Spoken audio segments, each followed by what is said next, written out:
Good morning, everyone. Good morning. Good morning, Judge. Your Honor, I'm checking in on Kiera Guider, Your Honor. I see you, Mr. Jones. Thank you, Your Honor.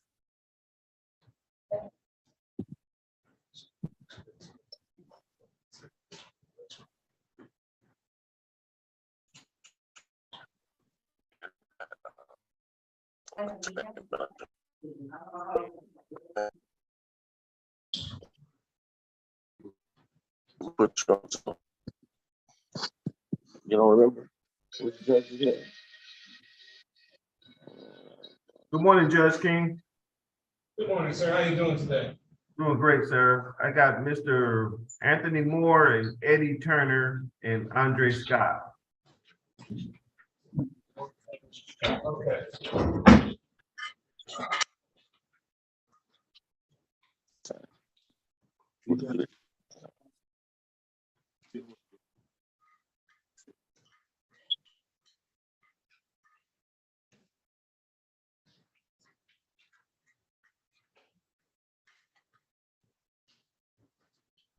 All right, Ms. Woodside, good morning. Ms.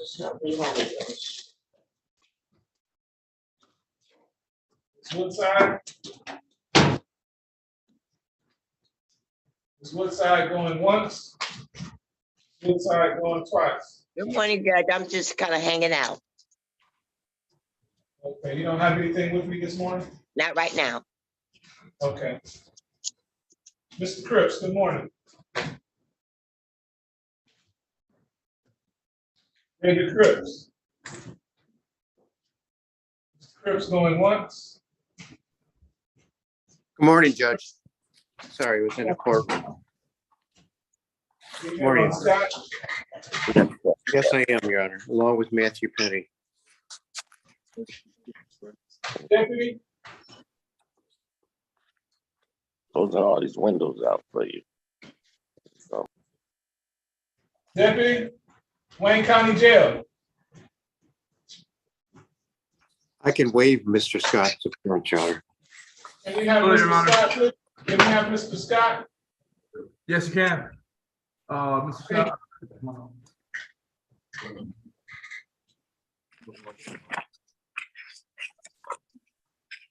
Yeah, Scott.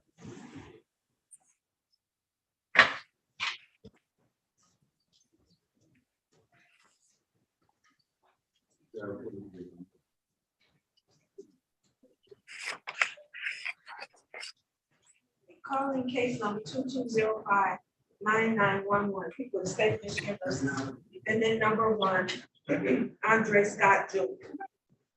is charged in count 1, assault with intent to murder.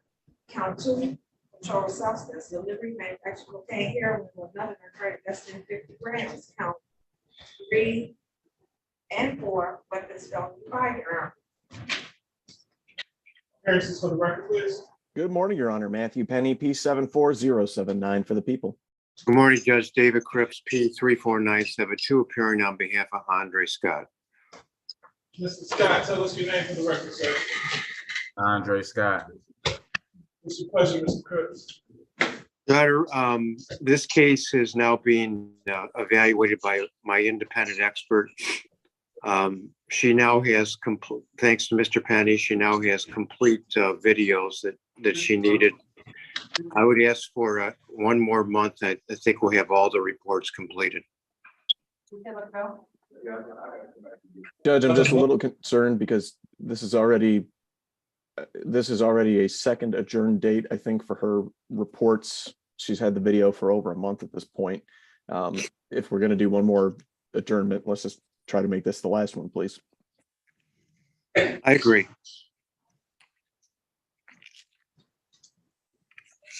Month seems a little long, Mr. Cripps, particularly since she has everything. How about 2 weeks? I'll let her know, Judge. Thank you, Judge. I appreciate it. Either she has to report or she has to appear in person.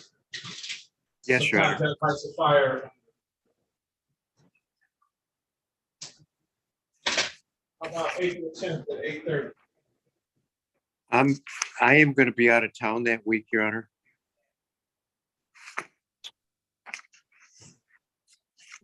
Can we do the 5th? I know the court's closed the 6th and the 7th. Court is closed on the 7th? Yes, Good Friday. Okay.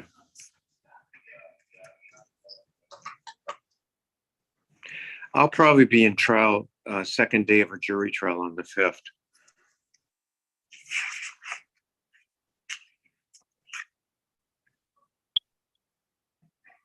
Well, then the problem becomes I'm going to be out of town the 17th and 18th. Well, actually the 13th through the 18th.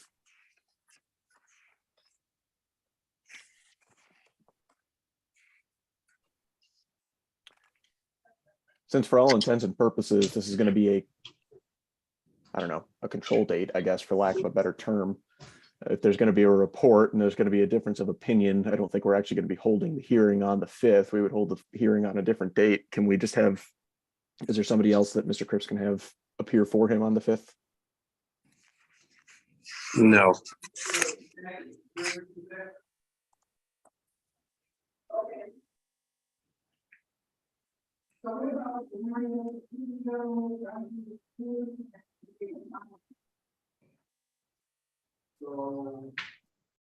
What's wrong with the 12th?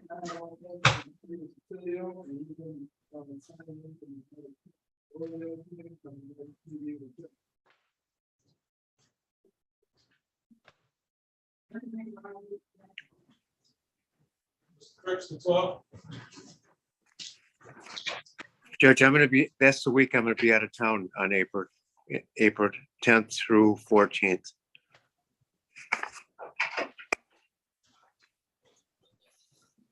I'll be right there.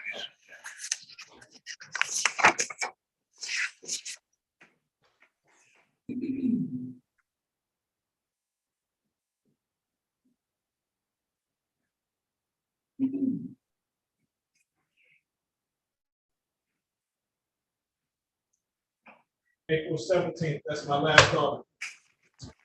I'll be out of town, Judge, but I'll have somebody cover.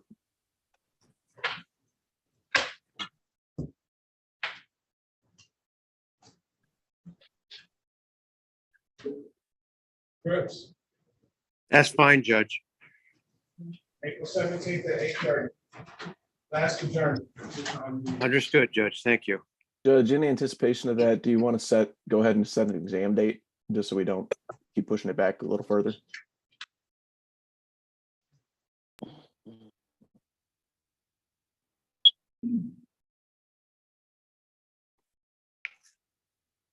We'll probably be looking, is this a homicide? It's assault with intent to murder.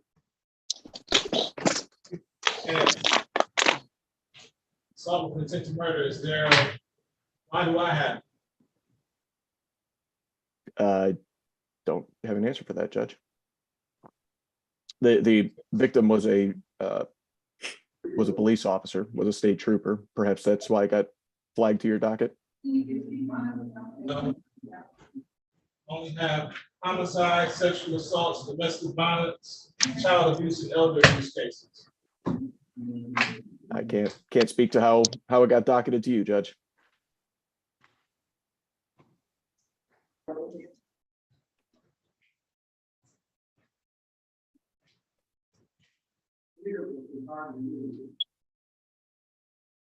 That's good. So we're probably looking at an exam date of April 24th. I started 3-day trial that day. I can do the 27th or 28th, though. 28th. 28th.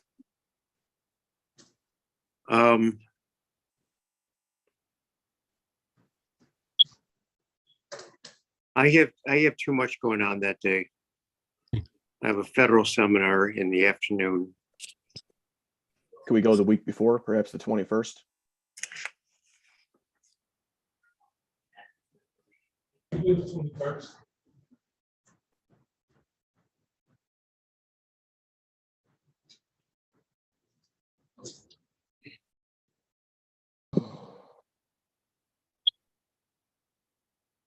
Taking way too long. Are you available on the 21st, Mr. Cripps?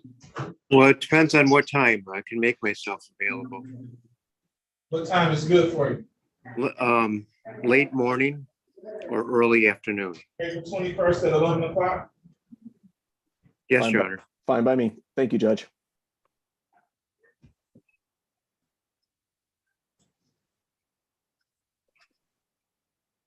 Thank you, Your Honor. Mr. Jones, Yes, Your Honor. what do you have, sir?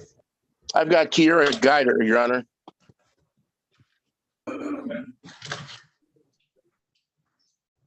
I'd like an exam date on that one.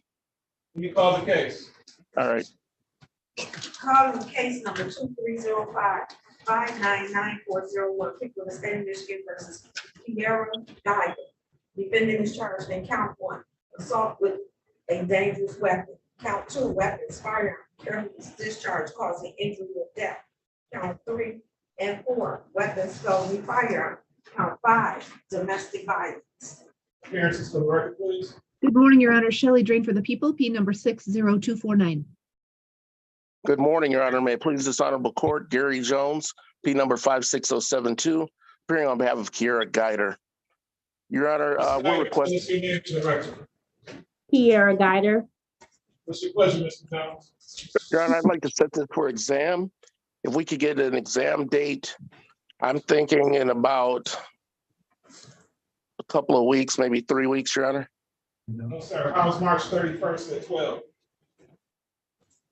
March 31st at 12. Yes, sir. Your Honor, well, that will work for me. I'll make it work. March 31st at 12 o'clock noon, bond we continue. Thank you, Your Honor. Thank you. Have a good day. Mr. Roberts, good morning. Good morning, Your Honor. How are you? Good, sir. What can I do for you? Here on Mr. Michael Mitchell for probable cause conference. Good morning, Judge Kirsten Kelly, and I'm the prosecutor on that one. Calling case number 2305-599-501, people of the state of Michigan versus Michael Mitchell. Defendant is charged in count 1, criminal sexual conduct, 4th degree. Appearances for the record, please. Good morning, Kirsten Kelly, on behalf of the people, P83952. And good morning, Your Honor. Madam Clerk Jonathan Roberts, P86428, on behalf of Mr. Mitchell, who is present by Zoom. Mr. Mitchell, could you please state your name for the court? Michael Mitchell. It's your pleasure, Mr. Roberts. We just received some digital discovery from Madam Prosecutor. So we would be looking to set this for an exam. If there's any outstanding discovery, I'll just submit a discovery motion. But we are prepared to set this for exam. How's March 31st at 12 o'clock, 12:30? Your Honor, I don't have a problem with that. I believe that there was a date previously set. I don't know if that's the date. Did I say it? I believe so. When I received notice of this date, I also received notice of. No, I didn't say that. That's the date that you get at the range. Okay. March 31st at 12:30? That works for defense, Your Honor. That works for the people, Your Honor. March 31st at 12:30, bond will be continued. Yes, and Your Honor, if we could get a breakout room, just so I could discuss a few things with Mr. Mitchell. Thank you. Can you call each other? I need to get his phone number specifically, that's why. Or you can give them yours. Yes, Your Honor. You have an e-pen right quick. Let me know when you're ready, Mr. Mitchell. Yes, just 1 minute. I'm ready, Go ahead and sir. join the breakout room. I'm ready, sir. Join the breakout room, Mr. Mitchell. Okay, thank you.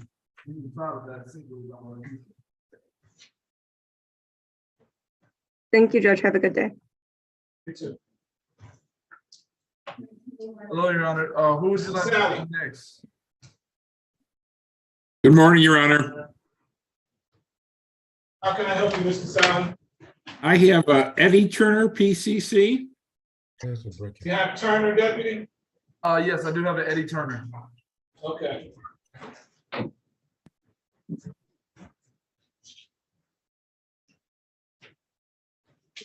Ready on time.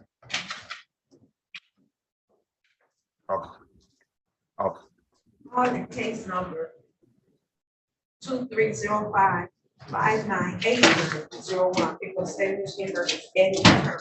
Defendant is charged in count one, assault with intent to be read by return less than or by strangulation. Count two, weapons, firearm, possession by felon. Count three, assault with a dangerous weapon. Counts 4 and 5, weapons, felony, firearm. Count 6, domestic violence, aggravated. Count 7, assault or assault and battery. Defendant has a habitual offender, second offense notice. Appearances for the record, please. Good morning, Your Honor. Shelley Drain for the people, P number 60249.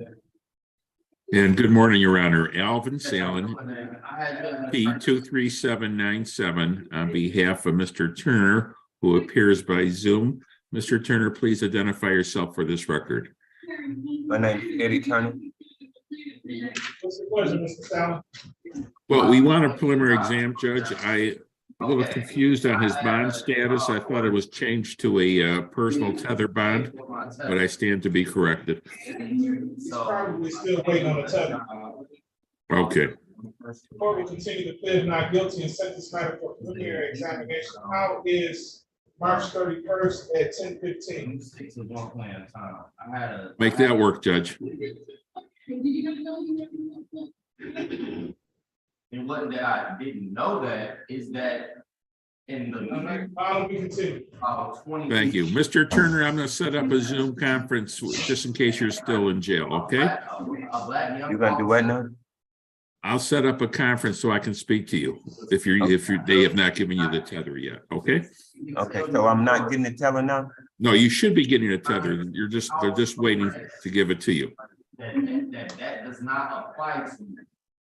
Thank you, Judge. Good morning. Morning. The judge said. You here on Royster? That's correct. He indicated to me, though, that he retained Miss Woodside. I just want to confirm that because I didn't have any appearance or anything in the register of actions. Miss Woodside, what's going on?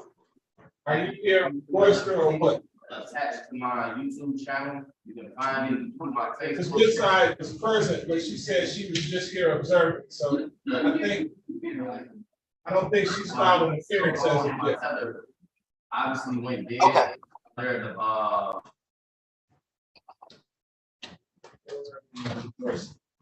Calling case number 2305-599101, for the state of Michigan versus D'Angelo Royce.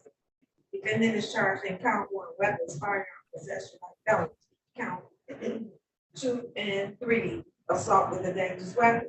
Count 4, 5, and 6, weapons, felony, firearm. Count 7, domestic violence. Defendant has a habitual offender for the first notice. Appearances for the record, please. Good morning, Your Honor. Shelley Drain for the people, P number 60249.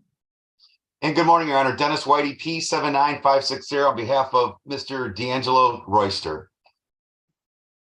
And what's your pleasure, counsel? Your Honor, just for purposes of the record, I know we did this prior to going on the record, but the client reached out to me to state he retained another attorney in this matter, but apparently that has not happened as of yet. So what I'd like to do is just schedule it for exam today and move forward accordingly if we need to. All right, court will continue to plead not guilty and set this matter for preliminary examination. How is March 31st at 10:45? I'm actually in trial at Frank Murphy that day. Tuesday the 4th is great if you have it. No, sir, that's my homicide day. Okay, well, that won't work.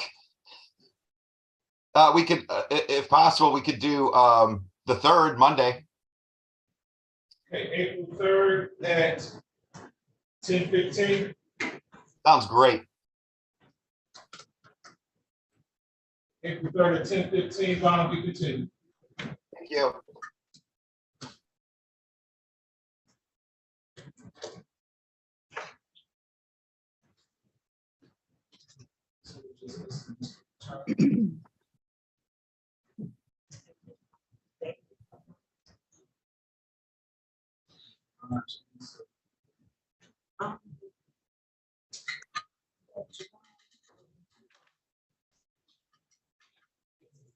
I had to put that on because they have to give me a new baby.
Judge, if it's a child abuse case, we get it right.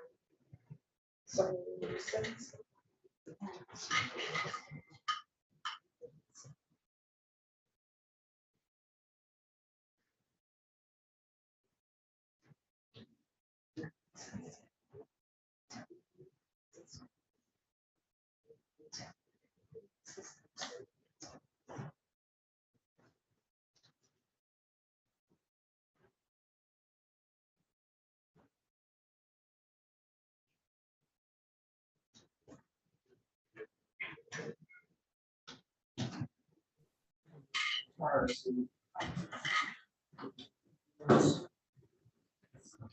Mr. Butcher, Good morning, Judge. good morning, you here on board? Yes, sir. Calling case number 2205-93-9301, people say Michigan versus Anthony Ward II. Defendant is charged with count 1, assault with intent to murder, count 2, assault with a dangerous weapon, count 3 and 4, weapons start fire. Yes, for the record, please. Good morning, Your Honor. Shelley Drain for the people, P number 60249. Good morning, Your Honor. Daniel Batar on behalf of Anthony Moore. He's currently in the Wayne County Jail. I would ask you to waive his presence here today. For the waiver of the defendant's presence, what's your pleasure? Judge, we were waiting on a determination from the Forensic Center on Mr. Moore's other case that's pending at Frank Murphy. I talked to his attorney on that case, Mr. Taylor. He came back as competent, so we're ready to set this matter for an exam. How is March 31st at 10:45? Judge, I'll be out of town all week. I will not be back until the first week of April. I have a trial that starts at Frank Murphy on April 5th. So How's April 3rd at April 3rd, 10:45? not gonna work, Judge. I'm sorry, what time did you say? 10:45. Yeah, I can do that, 10:45 on April 3rd. April 3rd, 10:45, bond will be continued. Thank you, Your Honor. Have a good weekend. Thank you, sir. April 3rd at 10:45.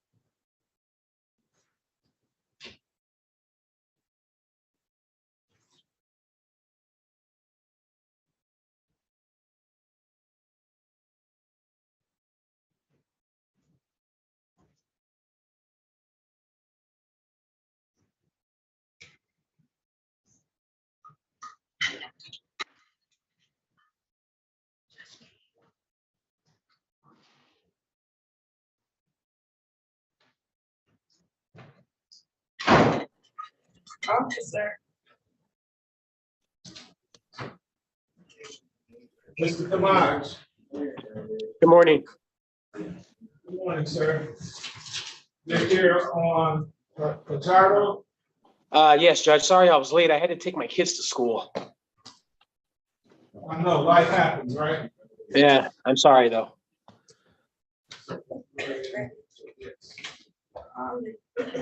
Case number 2305-574801, people of the state of Michigan versus George Fajardo.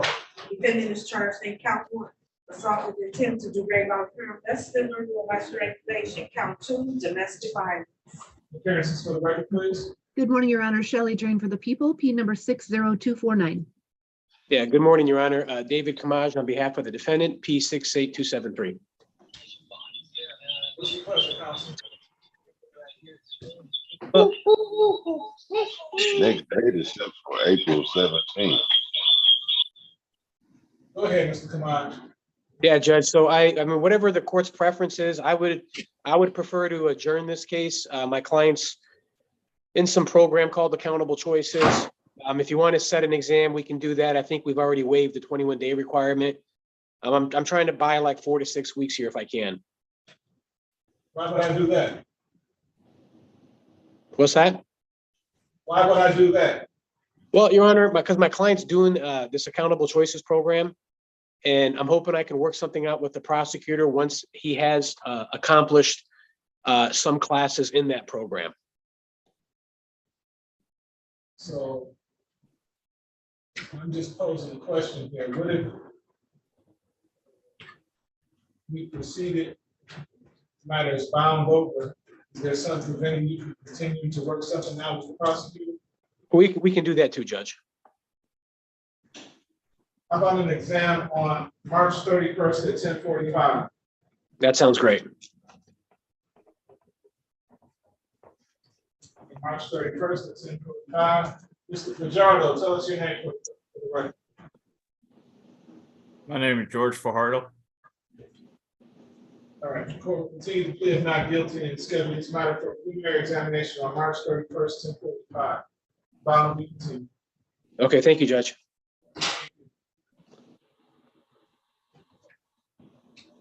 Scott.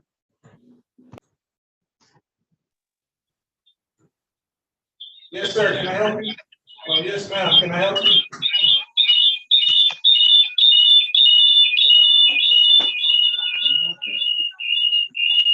You have too many cameras going. Okay, sorry, I can't do it.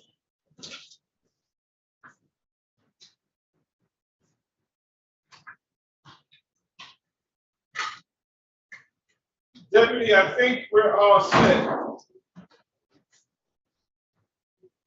You're muted, sir. I can't hear you. We're good on Mr. Turner. Are you ready for Mr. Moore? We did, Mr. Moore. His next court date is April 3rd at 10:45. Sir, thank you very much. Thank you, sir. Have a good day. Enjoy your weekend. You too.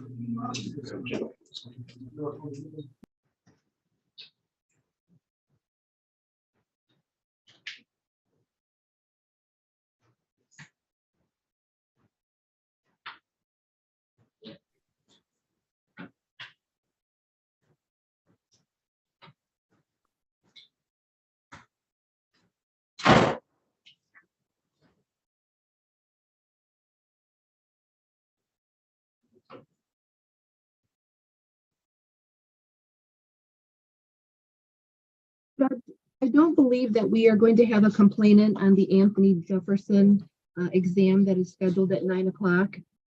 So whenever the defense counsel and defendant check in, I'll be ready.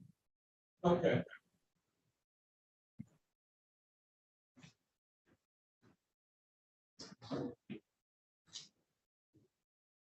Unmute yourself, Scott.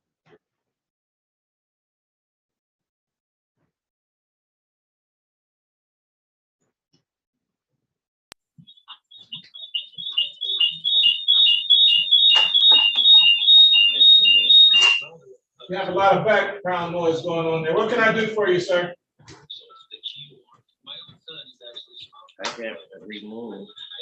Scott, Yes. what can I do for you, sir? Oh, I was just trying to see my son's hearing. That's it. I'm sorry. Who's your son? Andre Scott Jr.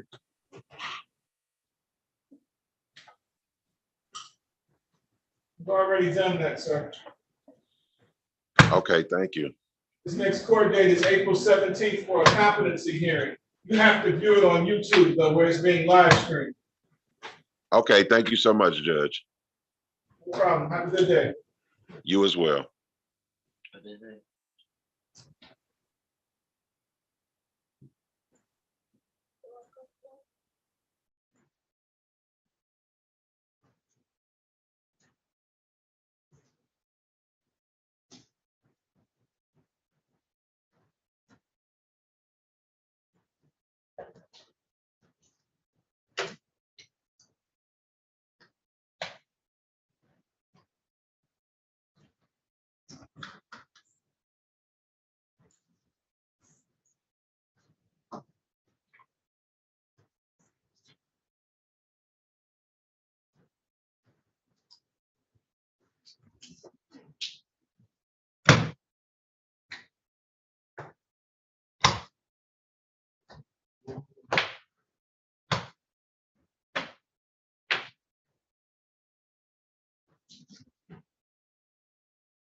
They have a choice. They have rent.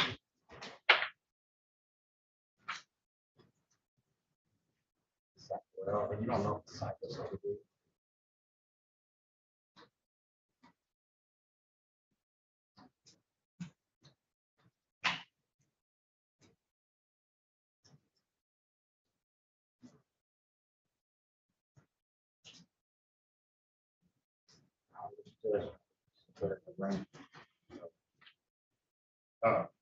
Can they? Okay. All right.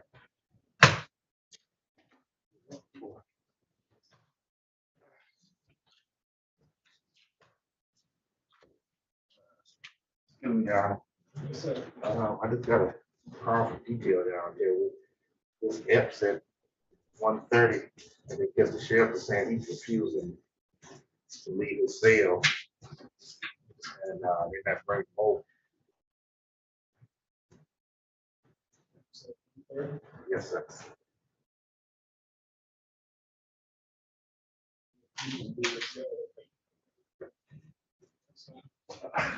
All right.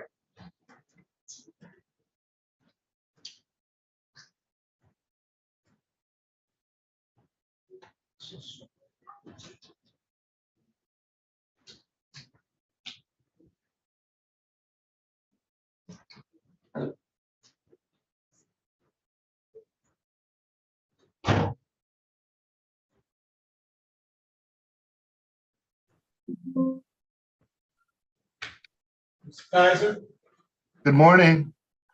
good morning, sir. I don't think you're in the right place. Well, the clerk for Judge Sabry just called me and said that our case is being transferred to you, Your Honor. They already gave us an exam date down there. It was on Al Badri. Okay. So she asked me to join you on Zoom real quick, just to make sure the court knew of the circumstances. Okay. It's a child abuse case. Okay, I need the prosecutor on that case. You recall who the prosecutor was? Well, yes, it was Danielle O'Perrick. She's present in the courtroom. That's the regular. Well, this is a special assigned prosecutor. The child abuse. Right. I'm sorry, what is the name of the case? And I will try to find out whose it is. Al Badri. AL-BADRI. Is that the first or last name? That's the last name. And What's the first name? I'm going to spell that. Just give me 1 second here. It's Thank you. Sabren, S-A-B like boy, R-E-N. Okay, thank you. So I thought the special prosecutor was Danielle O'Perrick, P-E-R-I-C. That's the courtroom prosecutor. Okay, I'm sorry.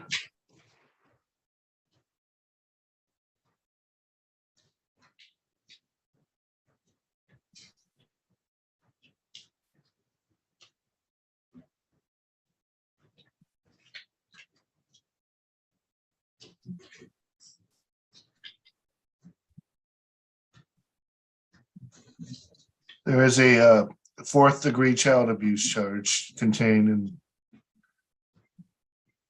one of the charges.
Okay, can I just ask a question? So they said that it was a CFAB case because of the child abuse 4th charge?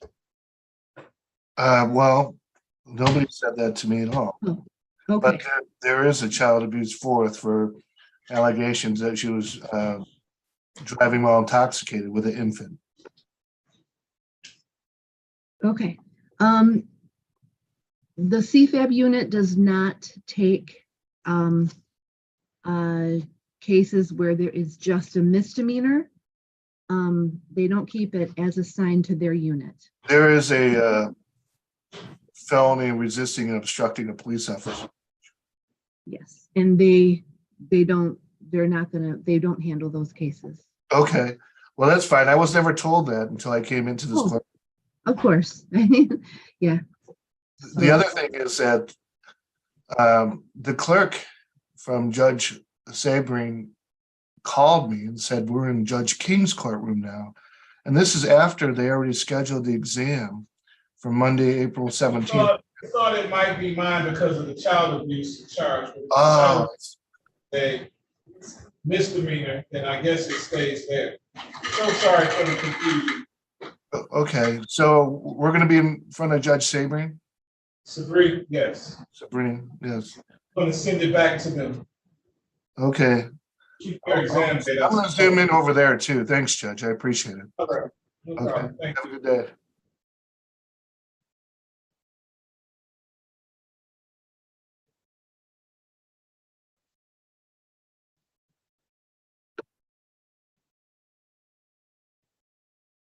And also, if I could just let the court know right now, there's a PCC case scheduled for Monday. It is DeXavier Evans, and it's the same situation. I believe it's a resisting, obstructing, reckless driving, and child abuse 4. I already checked with the CFAB unit, and that is not their case. So it was only set in this courtroom for Monday for a PCC because of the child abuse 4th case, and that unit is not going to be handling that. So, Ms. Reynolds, I'll send you an email about that. All right, thank you.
Mercy. His office called safety. You can actually hold it. Not the attorney, to participate in the process. Oh, we still.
Well, at some point.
Just say your card.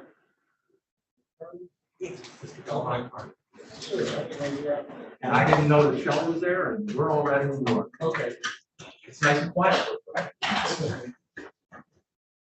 No jinxes. I'm not, sorry. I'll take it back.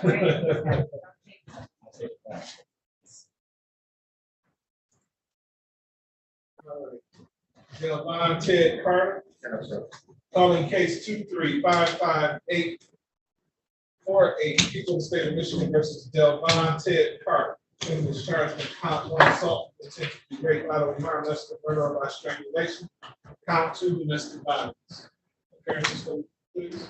Good morning, Your Honor. Shelley Drain for the people, P number 60249. And Judge King, good morning to you and your staff. I'm Michael Woodyard. I'm with Neighborhood Defensive Service of Detroit. We represent Mr. Carter. He's here in court. Say good morning and say your name, sir. Date, time set for preliminary examination. Are we ready to proceed? Your Honor, I'm not able to proceed at this time. The complaining witness was notified of today's date and time for the exam. She is decided that she is not going to be coming to testify at exam, and I cannot proceed. Your Honor, in light of that, we will move to dismiss the case. The court will grant that motion. Court will dismiss this matter without prejudice. Thank you, Judge. Thank you. Jefferson. Mr. Mercy. His office called to say he was on.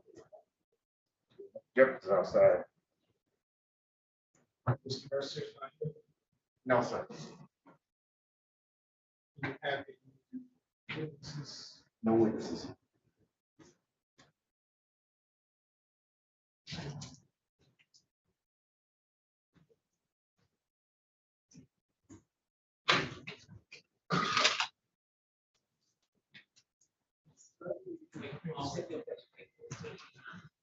Judge, thank you. Thank you. Have a good weekend. I will. Thanks very much. Time is running.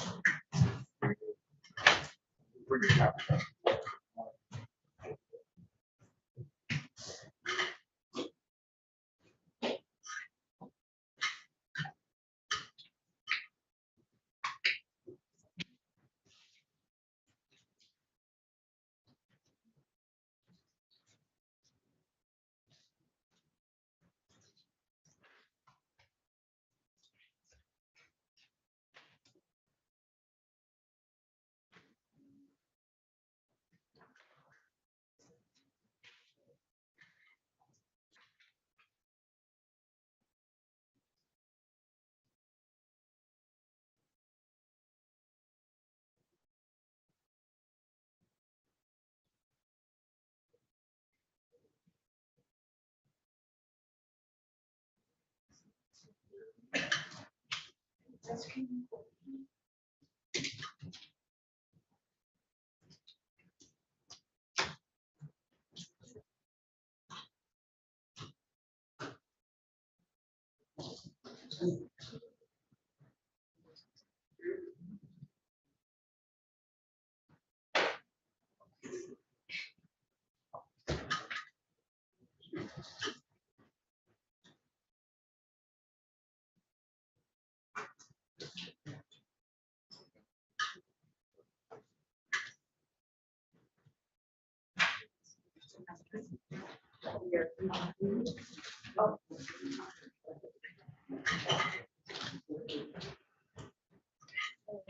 I want to talk to you about the case we transferred to her in regards to the bond.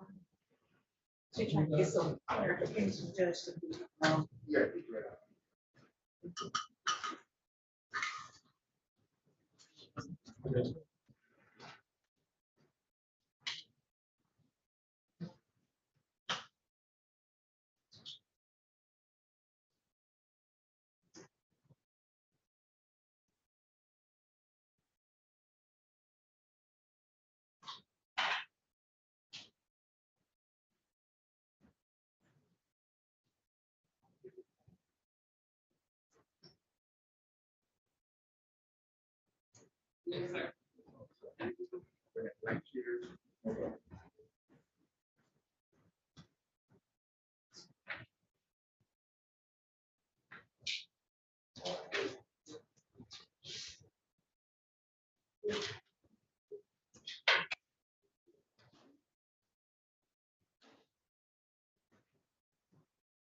Yeah.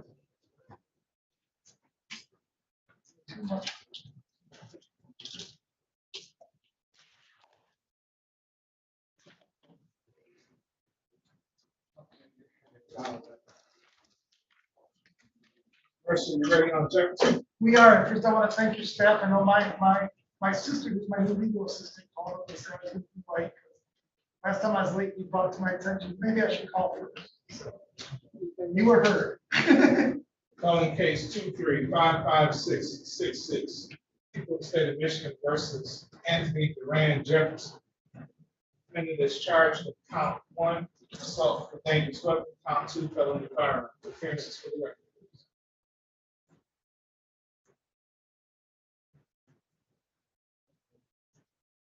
So my prosecutor must be in route.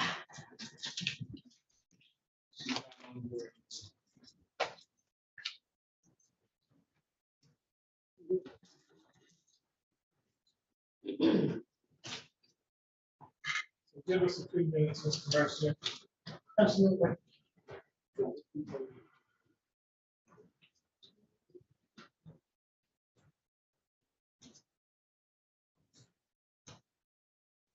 Yeah, on vacation.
Say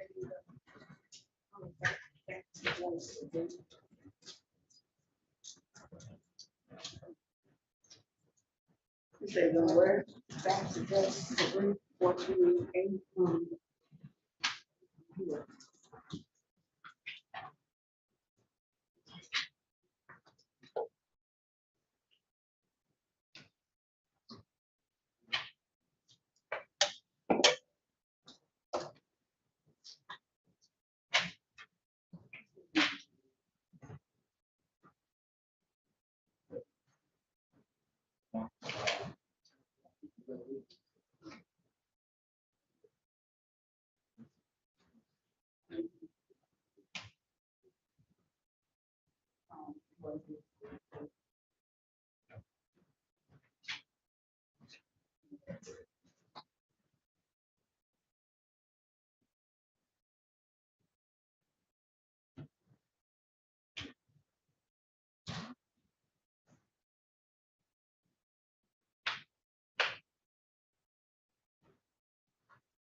Okay, recalling case 2355666 for Commissioner versus Anthony Duran Jefferson.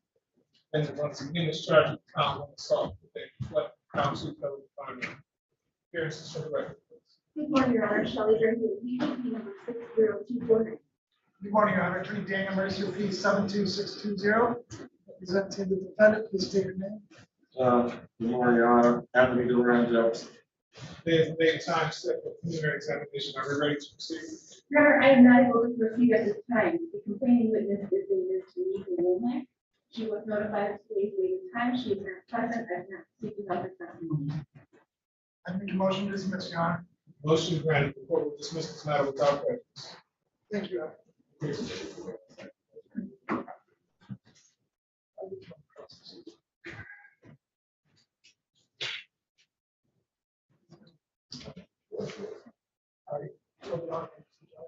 Oh.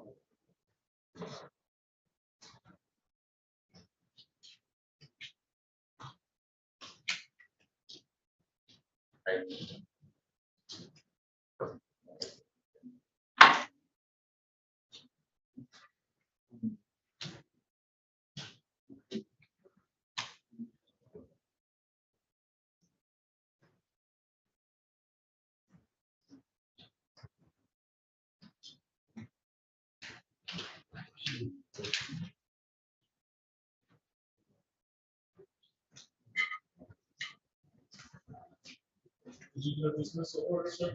Yes, I did, Oh, Your I'm sorry. Honor.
I'll give one call. What color do you want me to attorney? Be honest, custody, I think. Attorney. Yes.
Mr. McMillan here? Is Mr. McMillan here? Yes, I'm just speaking with him. He said he'll talk to his client and then he'll be back ready. Okay, you have witnesses? Yes.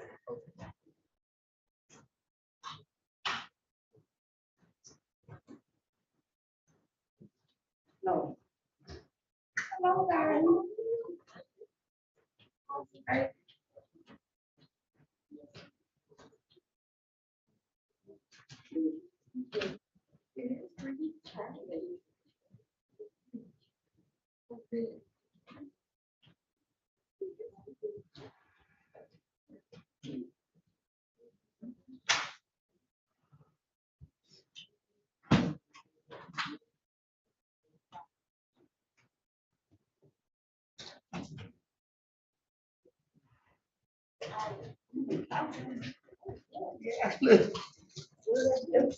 Your makeup?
Come and have a seat, Mr. Vice Chair.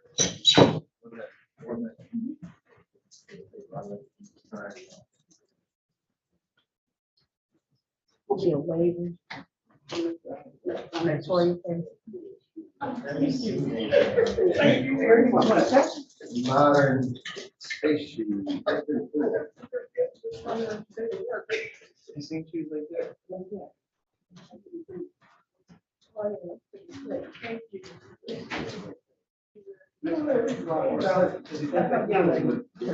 Wow. Let's see, do it straight.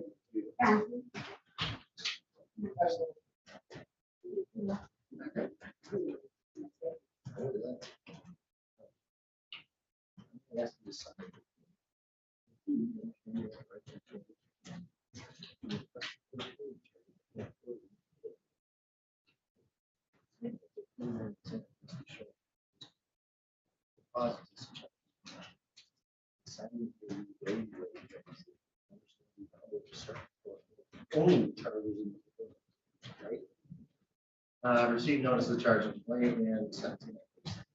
Right? So within seconds. Do you have any questions?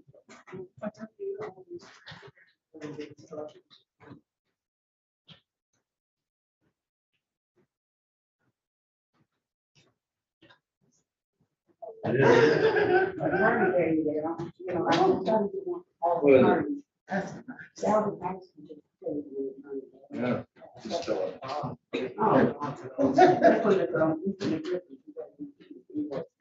Here, try one of mine. I just ordered one. See, that's what I'm talking about. There you go. Thank you. Wait, no, don't sit down.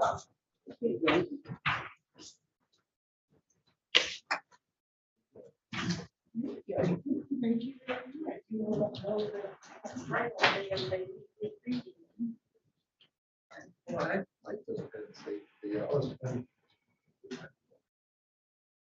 Toya Cheers. Ready, Your Honor. Calling case 2355824, State of Michigan versus Toya Cheers. Defendant dischargement count 1 assault with a dangerous weapon, count 2 assault with a dangerous weapon, count 3 and 4 felony firearms, count 4 domestic violence. Good morning, Your Honor. Shelley Green for the people, P number 60249. Good morning, Your Honor. Whitney Lummel at 58914. On behalf of Toya Cheers, who's standing behind me to my left. Ms. Cheers, please state your name for the record. Toya versus Cheers. Today, time set preliminary examination. Counsel.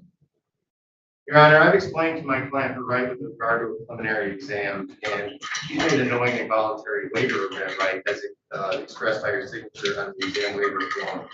We ask that this matter be filed over to circuit court on charges and complaint on. Please raise your right hand now. You swear or affirm to tell the truth, the whole truth, and nothing but the truth, so help you God? Yes, sir. Thank you. You understand you have a statutory right to have a preliminary examination by waiving the same. That means you won't have one. You'll be bound over to Wayne County Third Circuit Court as you stay in charge. You understand that? Yes, sir. You understand the nature and the purpose of the preliminary examination? Yes, sir. You understand if you were to have one, the prosecution would have to establish that the crime you're charged with was committed in the city of Detroit, which probably lost. Yes, sir. Is anyone forcing you to waive your right? I'm sorry, I didn't hear that. Is anyone forcing you to waive your right? No, sir. Does anyone promise you? No, sir. Are you waiving your right freely and voluntarily? Yes, sir. Any objection from the people? No objection, Your Honor. The court finds defendant's waiver is made knowingly and voluntarily. The court finds defendant over to Wayne County Third Circuit Court. Criminal division proceedings. The remaining on the information date and time will be April 10th. Because of the holiday, Good Friday. April 10th at 9 o'clock. Thank you, Your Honor. And Your Honor, if I could just take for the record, complaining that this is our present before the I have no objection to bond making the same. I would just ask that we are in no contact. Mr. Cheers, you do understand that's the condition of your bond, that you have no contact with the witness, right? Yes, sir. You know what happens if you violate bond? Yes, I know what happens, sir. I'll move all the way to nobody. We won't even run into each other in the grocery store. Okay, very good. Yeah, Your Honor, my client hasn't had any contact. Thank you. Outstanding. Thank you, Your Honor. Thank you. Thank you. Mr. Third Circuit opens.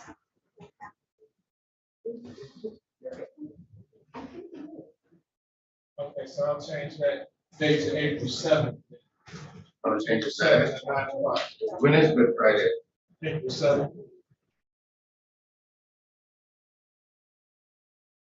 Then we change that date on the card. Seventh. April 7th. I think Friday. Okay. And obviously I'll see that. Good catch, Ernie.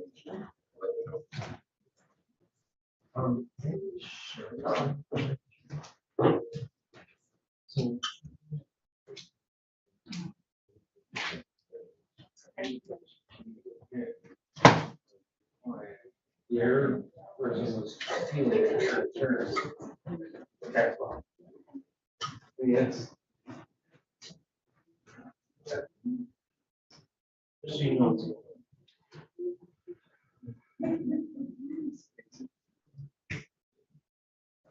Yeah, that's right.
we have here? Hey, Mr. How you doing? Good, how are you? Come on in.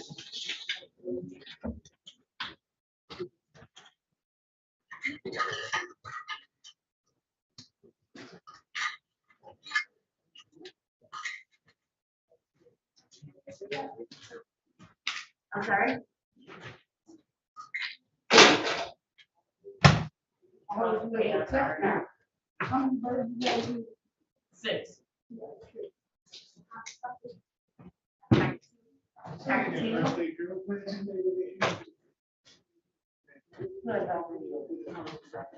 That's perfect. It worked for you. I'm sure. I did. Yeah.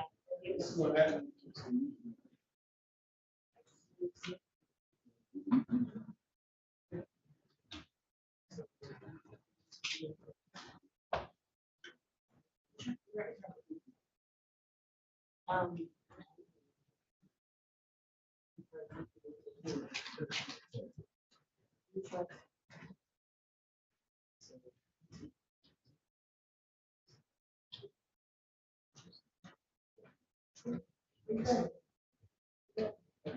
Thank you, Judge.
Tidbits are still good.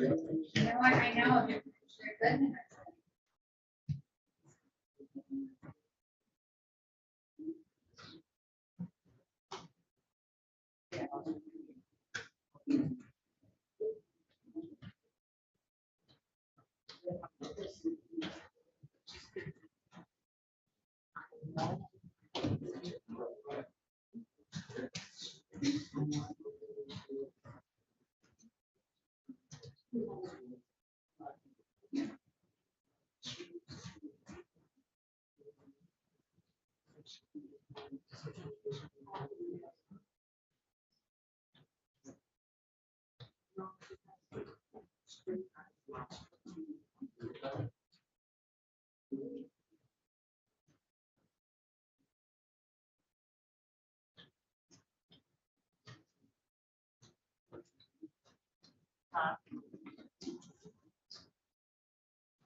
Two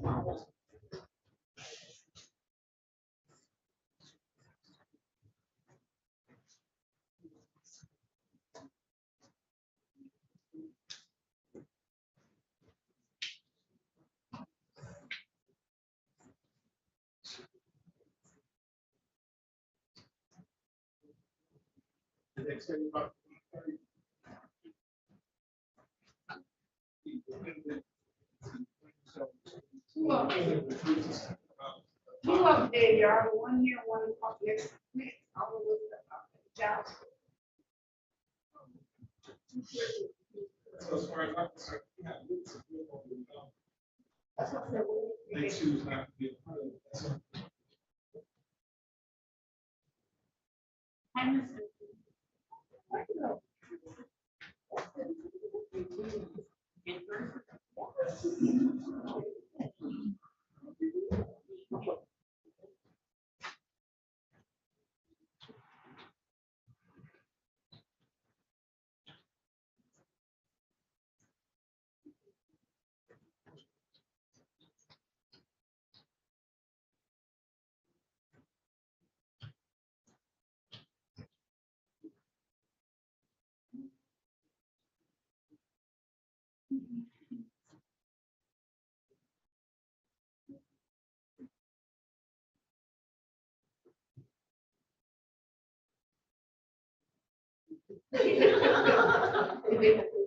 Yes.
Thank you.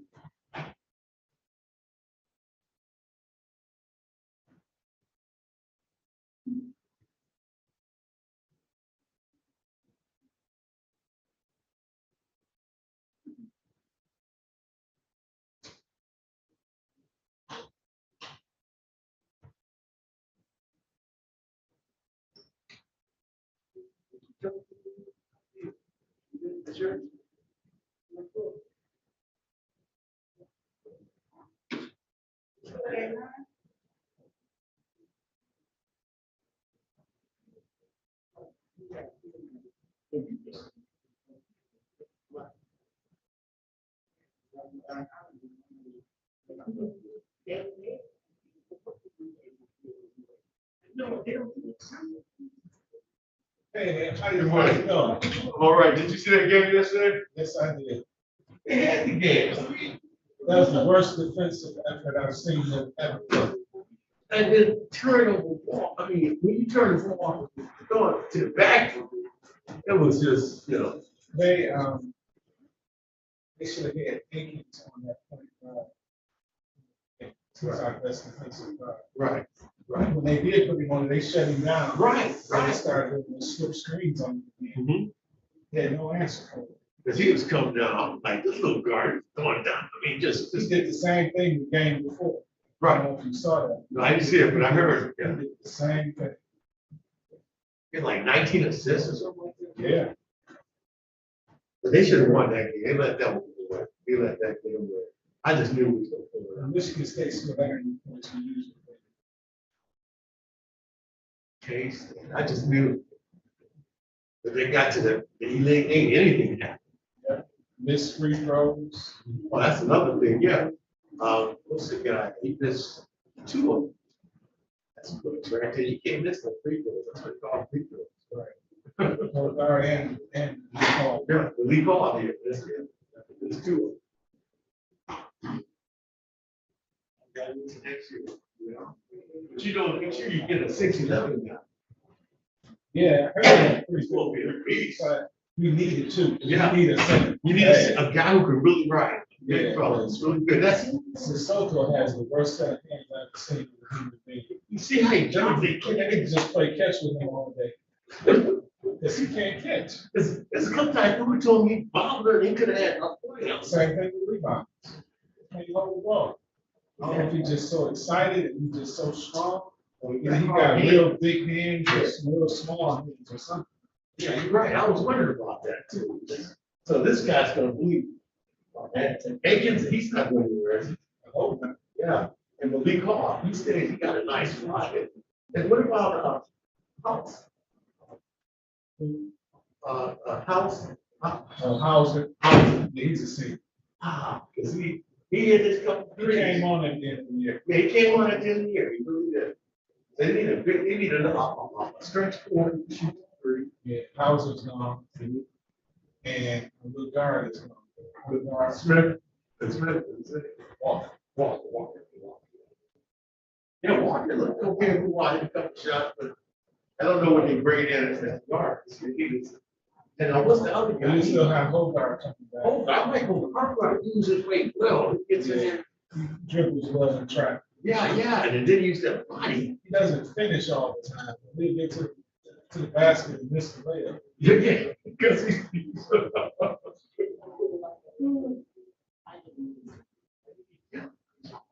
Shelly.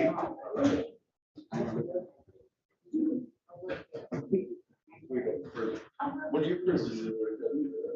What are our prisons?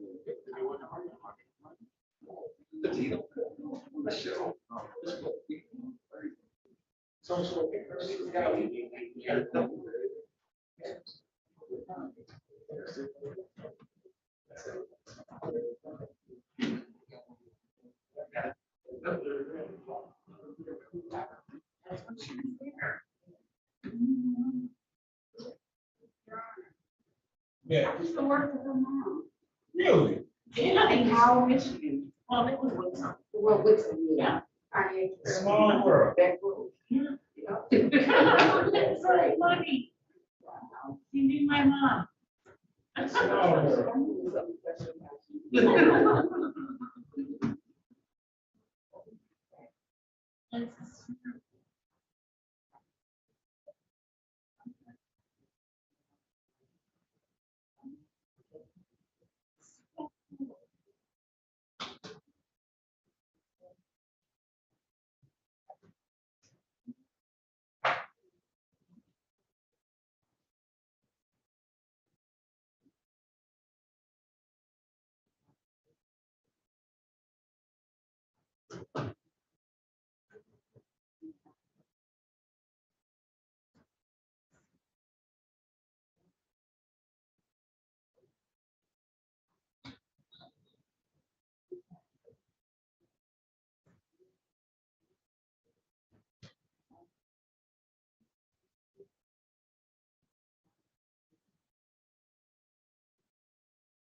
Your phone won't have.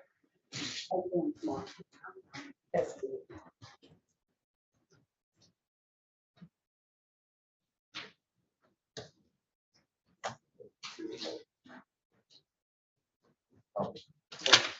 Rihanna Heat. Well.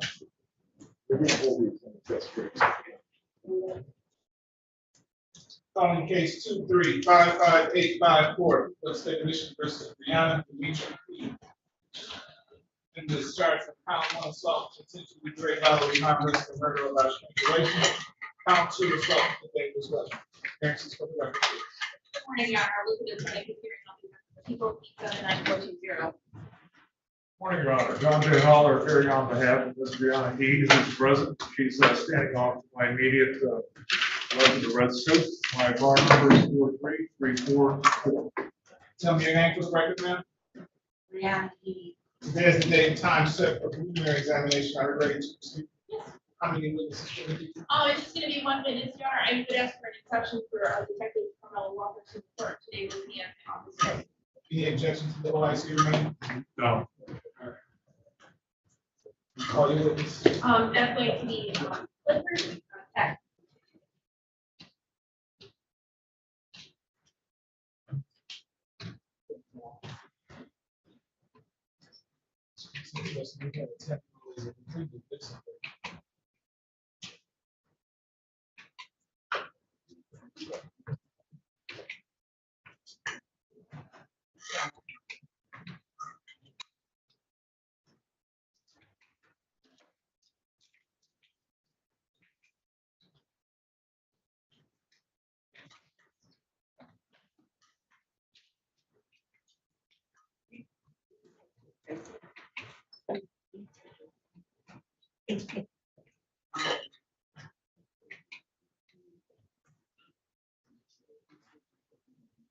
Where's your witness?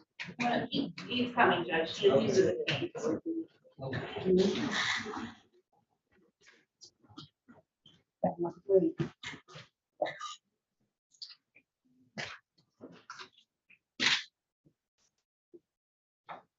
Sir, please step forward, give your name and spelling to the young lady seated right here to your right.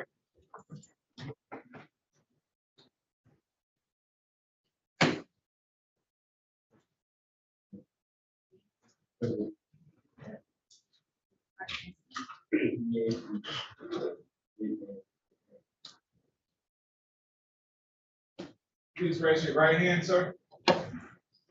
You swear or affirm to tell the truth, the whole truth, and nothing but the truth, so help you God? Thank you, sir. Please have a seat in the witness box right here next to you.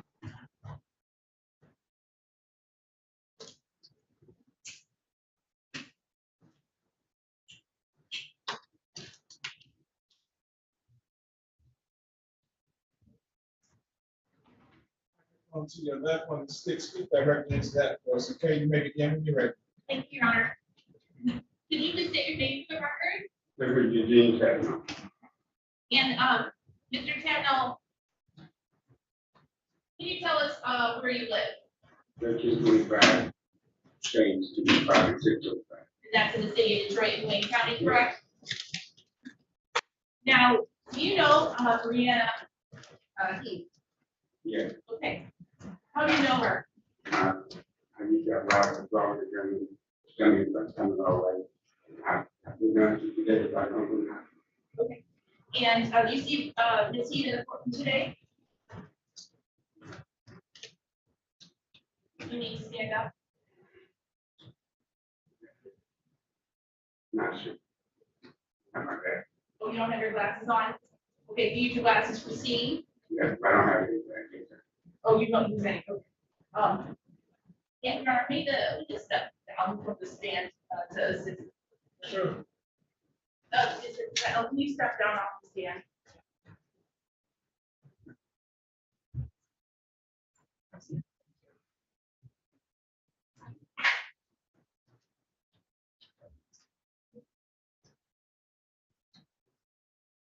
Now, Mr. Tannell, if you get closer to the person you think might be Brianna, you can tell if that's her.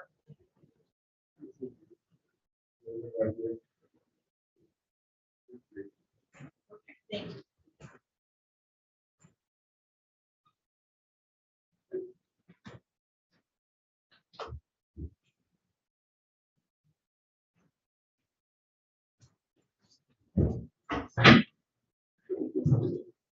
Now, Record should reflect the witness as pointed to and identified the defendant, Brianna Heath. so you said you've known her since she was born, correct? Yes. Okay. Now, I want to direct your attention back to March 8th of 2023. Do you recall being at your apartment that day? Yes. Okay. And while you were at your apartment, did the defendant come over? Yes, yes, come over.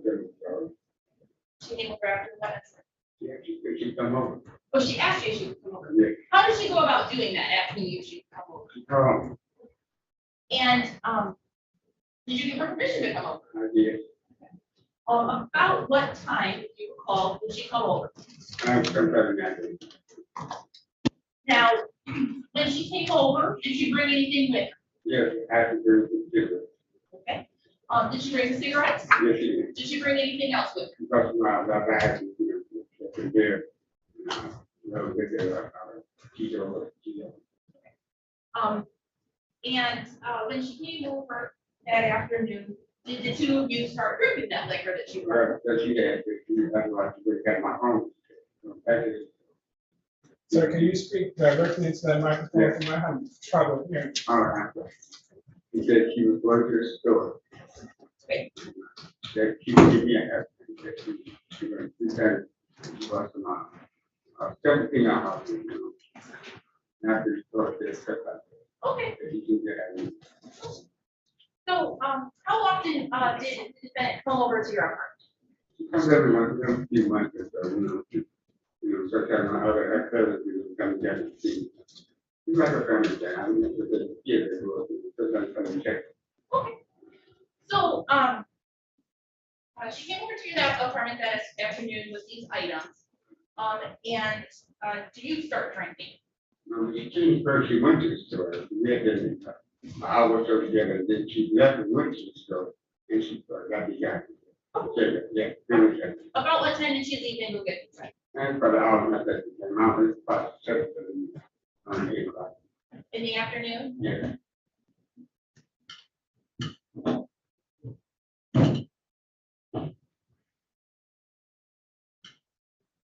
Yes.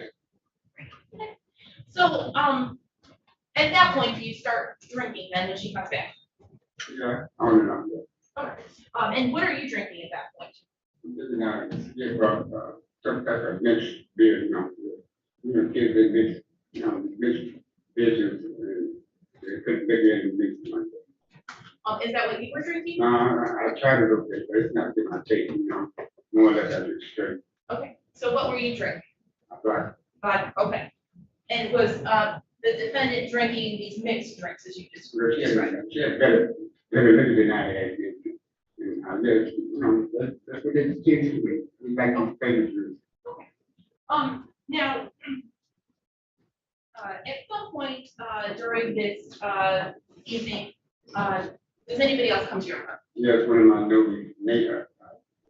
This lady that she goes from apartment to apartment building, just the moocher. Okay, what's her first name? Darlene. Okay, so, do you recall what time Darlene came over to your apartment? Not really good, that's in the afternoon. Okay, was it before or after Brianna left to go to get these additional items? This is after. Now, when, the defendant, is Darlene there at any point? Yeah, I'm trying to get her out of my apartment. Okay, so is it fair to say you didn't really want Darlene there? True. Okay, so, does the defendant know Darlene? No, she might have been the first time met Darlene. This was the first time she, okay. So when, about how long did it take you? Well, let me ask you this. Were you successful at getting Darlene out of the apartment? No, not at first, it became a problem. Okay. And about how long did it take for you to get Darlene out of your apartment? 30, 40 minutes. And eventually does she leave your apartment? Yes. Okay. Well, she is, once she leaves your apartment, what is the defendant's attitude? She's kind of upset, about putting the woman out. That I'm not focusing, I'm just, the woman's going.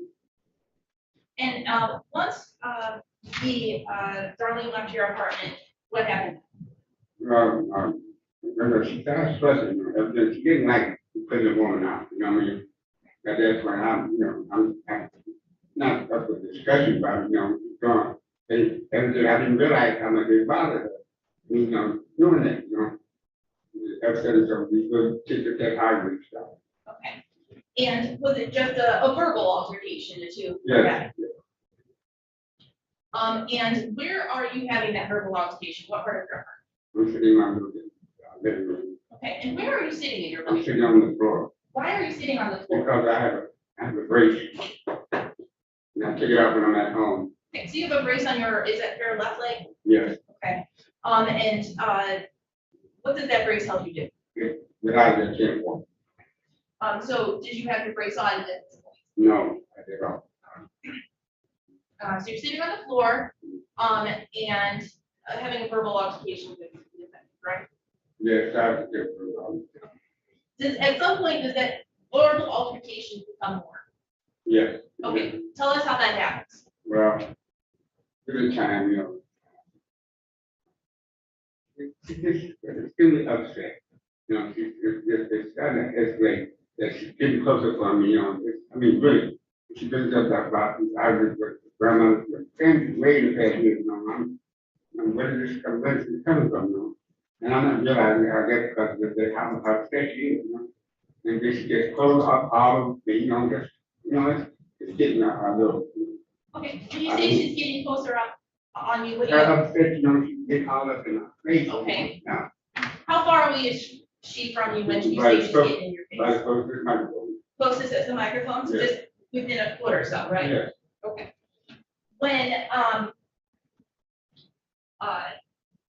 When she's getting up in your face, what do you do? I'm trying to get on her thing to, stop, this is stop, it is typical, it's upsetting, it's really upsetting. And is it upsetting you? Yeah, And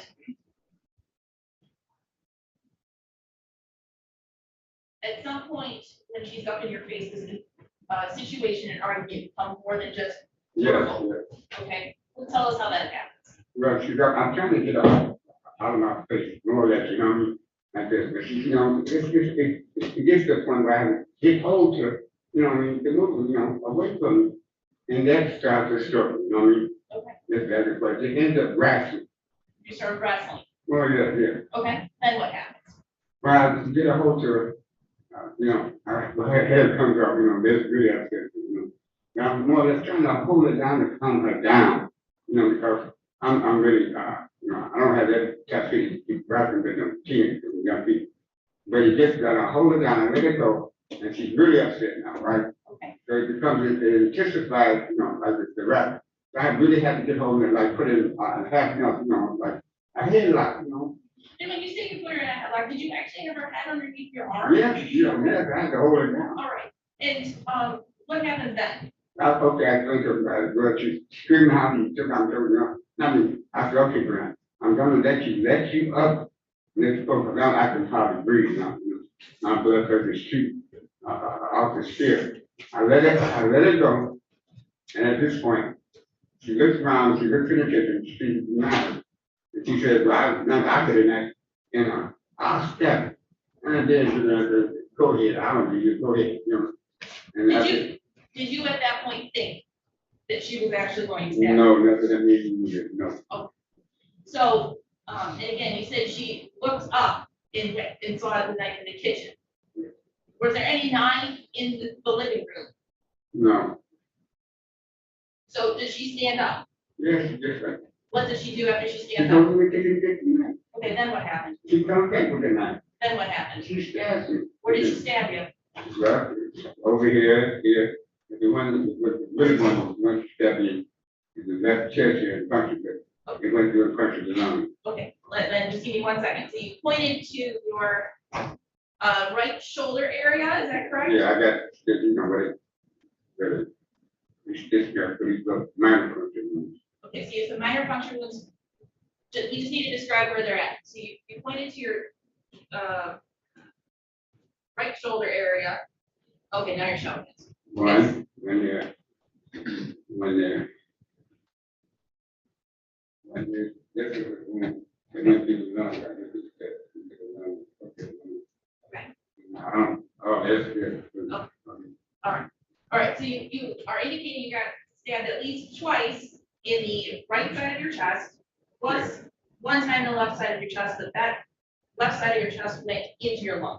Yeah. Okay. What happens after folks have. They scared the shit out of it. Okay, how do you know that? Because she is sensitive, you know, they scared out of it, but you know, Were you bleeding?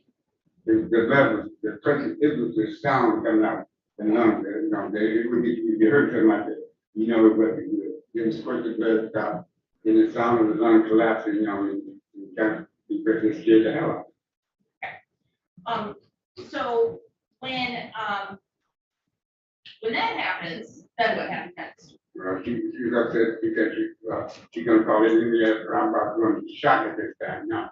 You know, I said, no, you know, there's somebody, you know, no calling, not somebody that she ended up calling mama or give me she ended up calling me. Okay, so, and you know that how? Because I was still conscious of that. Oh. When Now. they showed up. Oh, they showed up and you were still conscious? Yeah. All right. So, the MES then takes you to the hospital, right? Yeah. So you went to Detroit receiving? Yeah. Okay. And do you recall what treatment you received at Detroit receiving? All of it, the area gave me the operating room, we got to operate on it right now. Okay. So, you also have staples all the way up and down your chest today, right? So, you had surgery on your lung? Yeah, yeah, because it's stuff for me. That's my throat to my groin. And you stayed in the hospital for a couple of days. Not longer than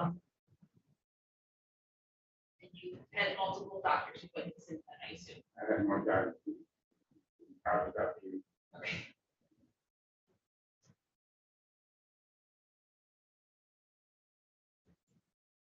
Oh, Mr. Kenneth, how old are you today? I'm 71 years old.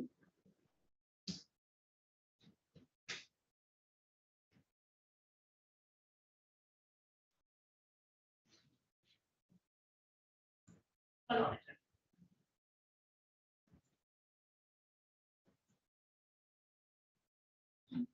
Thank you, Judge. I have no further questions. Cross examine.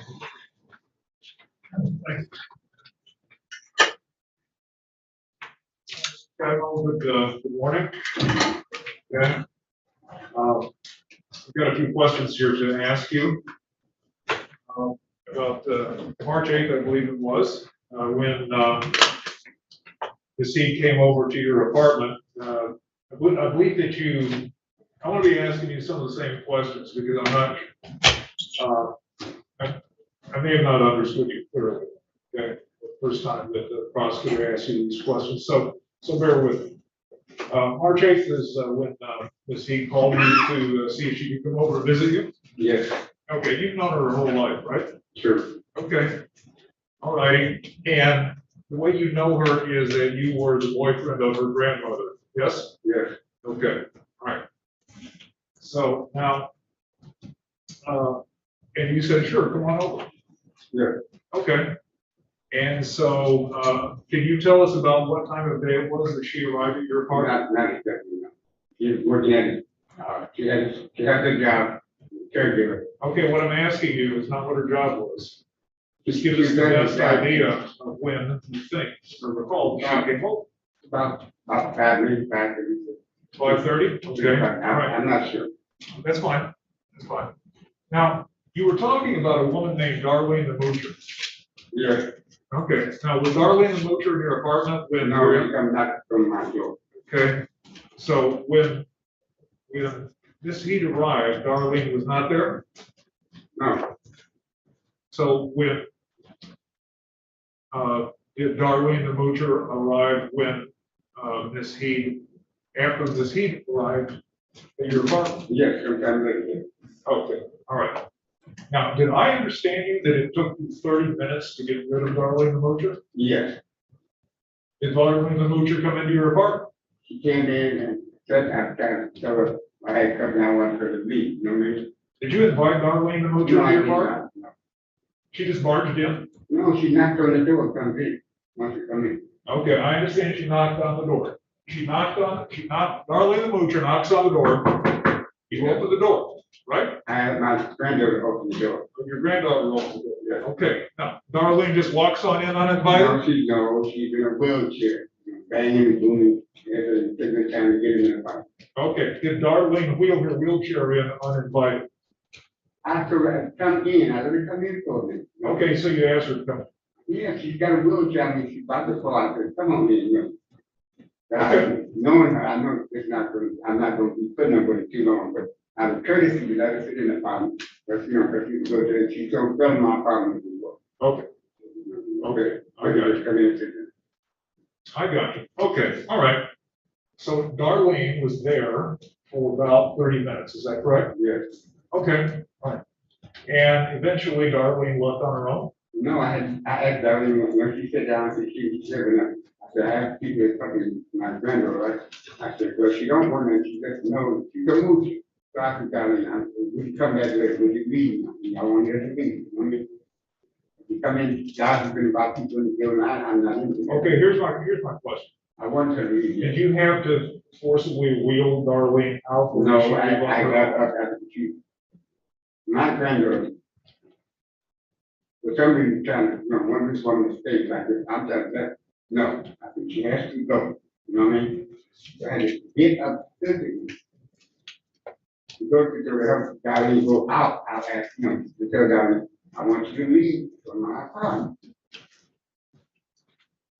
Darlene back up. My granddaughter goes over and grabs Darlene's wheelchair and pulls it back into the apartment. And I said, no, this one has to leave.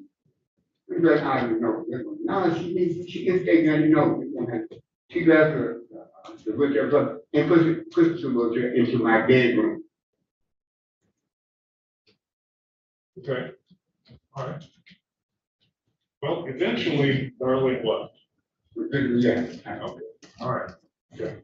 So are you telling us that Ms. Heed tried to wheel Darlene back into the apartment? You were trying to get Darlene to leave? He grabbed the wheelchair and brought it back into the apartment, yeah. All right, okay. Okay, so Darlene is eventually gone. All right, and the front door to your apartment, I presume, is closed again, right? Yeah. Okay. All right, so, do the two of you sit down and socialize and drink? Yeah, I took the key. I'm sorry? I took the key. Okay, all right. Okay. All right, so what happens next? Okay, listen, that is also right. I'm not realizing how upset she is about me putting Darlene out. So that's the challenge of the chicken and argument, you know, there's escalation to what this is. Okay. Darlene was the catalyst of the escalation. I understand. Okay. Okay. All right, well,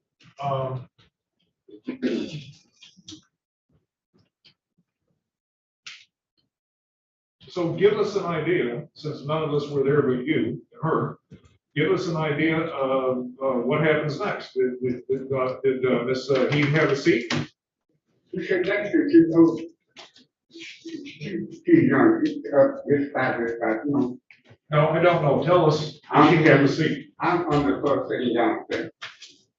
I don't have my leg right now. Okay. So my mobility is limited. At this time, she's complaining, she's moving backwards and forth, you know. At one moment, she'll sit down over by my couch over this side here. Okay. And then she's expressing herself out as, you know, at this point, at me, you know, that she's upset about me putting the lady out. As it goes along, it escalates, it just, as I explained, you know, she gets upset, closer in my face, she's angry, you know, she's getting highly emotional. Let me ask you this. Do you know whether Ms. Heed knows Darlene? She does not know Darlene. This I know for a fact. Okay. All right. Okay. All right. Now, had you been drinking before No. Ms. Heed came to your apartment? No. Okay. Were you drinking after she got there? He brought me the drink. My question is, did you drink it? I mean? Did you drink alcoholic beverages while Ms. Heed was there? We both did. Okay. All right. Okay. All right. Now, had you been using any drugs earlier today? No. Okay. All right. Okay. Now, we're in the early evening here at this point. And I understand that what you're saying is, that as far as you're concerned, is he was angry at the way that you, was angry that Darlene had to leave your apartment, was made to leave your apartment. I was All right? going to let it subject, yes. Okay, all right. And you're telling me that Miss He was sort of pacing around the apartment, wouldn't sit still and kept chewing you out, is that right? Expressing her displeasure with you, Yes. expressing her Yes, anger? yes. Okay, all right. And you're trying to tell us that you were trying to calm her down, is that right? I'm sitting on the floor, trying to calm down the best I can. Okay. She's moving about. All right, you're sitting on the floor, right? I'm on the floor. Okay, all right. You're sitting on the floor, okay, and at some point you stood up, right? No. Okay, all righty. Did Miss He sit down next to you? She got closer, yes. Did she sit down next to you? She got closer to me. I'm talking here. I'm on the floor. I'm talking. I have another cop in the service, yes. Okay. To my left. Yeah, I saw that. Okay, all right. And when she got close enough to you, you reached out and put her in a headlock. No, she got next to me on the floor. Next to me. She got next to you on the floor. Right. Okay, now I asked you whether she sat down next to you on the floor. And you said no. Now, did she or did she not sit next to you on the floor to the extent you can remember? At some point, she came and sat next to me in her hand. Okay. Yes. All right, okay. She sat next to you on the floor, and while she was sitting next to you on the floor, you reached out and put her in a headlock. No, I did not. Did you testify that you put that? I put her in a headlock after she repeatedly told me just in my face. She did what? She's in my face, like I'm sitting here, right? She's sitting next to me, angry, I mean, she's up in my face. You know, it's just 20 minutes, right? How many something that I'm going to spit on, you know? I'm telling you, I'm trying to get her back off me. Now she actually, all of them, I have to grab hold to the move, literally get, too close. Okay, so you're telling me that you never put her in a headlock? Then. I had to put it in like. Oh, so you did put her in a headlock? I said I put it in like. Okay, all right, good. All right, now, finally. Now, is this when you're both seated on the floor? Yes. Okay, you're both seated on the floor, you wrestled her into a headlock because you got tired of her getting into your face and being mad at you. I got tired of it, yeah. Okay, all right, okay. All right.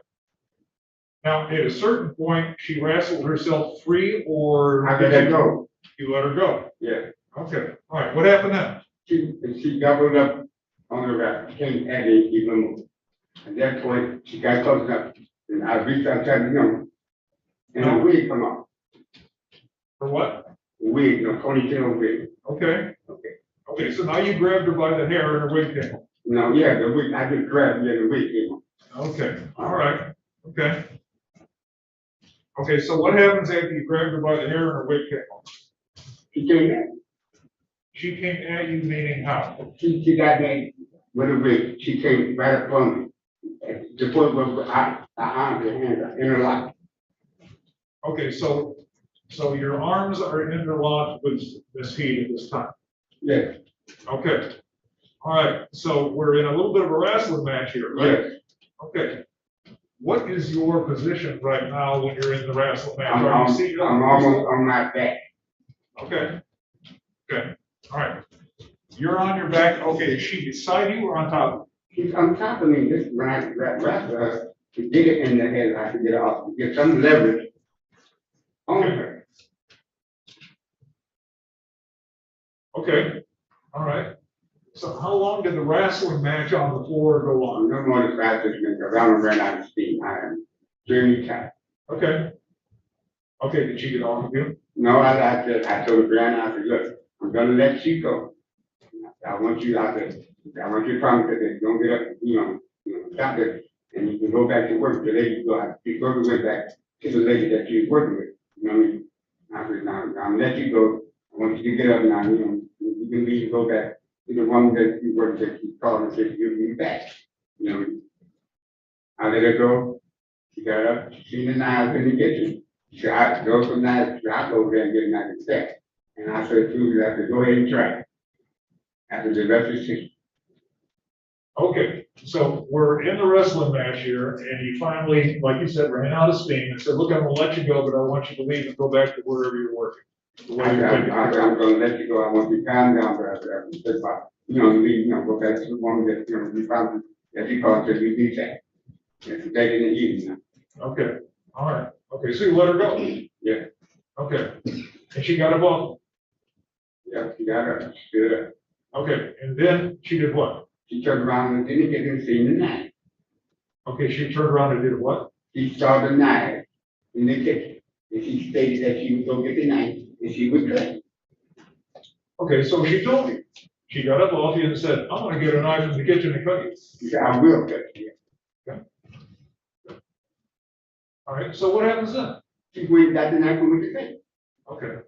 Now, at a certain point, you got off of the floor. No, I did not. Well, when the police got there, you were on the couch, so yes, you did get off the floor. Okay, all right? Sir, Objection, am I right? that's assuming facts not in evidence at this. And it's That was the form argument, of my question. it's argumentative sustained. Okay, all right. Did you ever get on the couch in your house? Sir, I was bleeding all over the place. You understand my question? I mean, I'm not sure. I was in shock. Okay. So you're telling me that you don't know how you got on your couch, do you? Sure, after being stuck, I was trying to get away from the knife place. I moved back on the couch from the floor and moved back up on my couch. Okay, so you got off the floor and onto your couch. Okay. All right. And after that, has he tried to administer first aid? No, no, he was still stabbing me.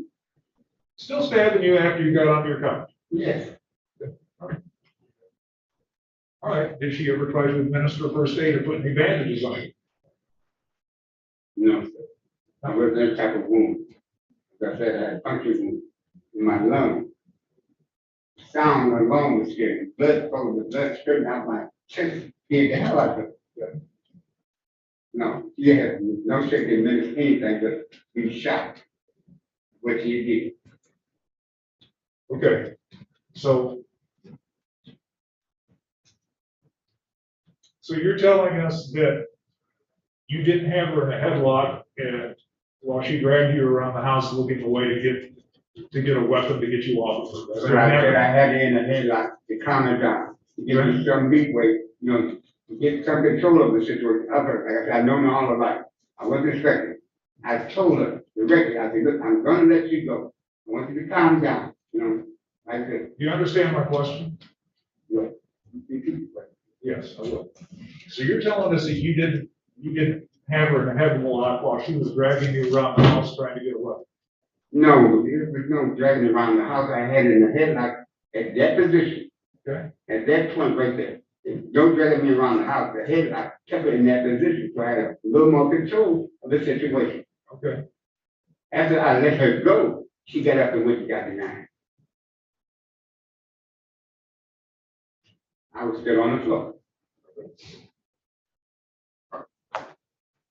You're not clear how you got up on the couch. Sir, I was stabbed out one I hear you. Okay, so that's why I got up on the couch. My couch is very low. Okay. It has no, at this time, it had no, matter what other little seat was, right? It could be no more than, 16 inches from me to get on the floor to not back against the couch. If there's not that good stab like this, I could easily got up, get away from the knife blade, the blow, to move back up on that couch. Okay.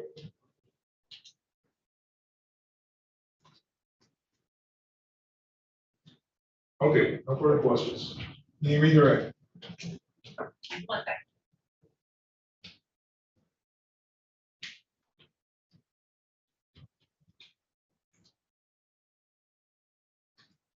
Nothing from you. Thank you, sir. You may sit down.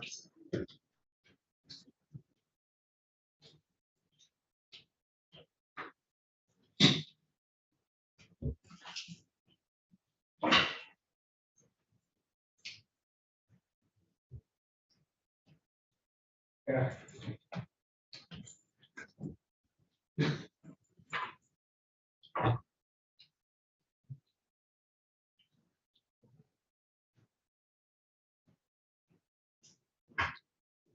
Any other witnesses on behalf of the people? Any witnesses on behalf of the defendant? The defendant doesn't plan to call any witnesses preliminary exam. People, Your Honor, the people would move to bind over with the on the 2 counts charging the information. I believe that if actual basis has been established for both of those, it's really a question of facts about really, I think probably a question of fact of self-defense. okay. One of the charges is assault by strangulation. Okay, now It's I assault heard. with intent to do great bodily harm, less than murder, or by strangulation. Okay. Well, in that regard, since there's been no testimony regarding strangulation, and since there's or by, then I guess I can concede that there's the prosecution established reasonable cause for witness testimony.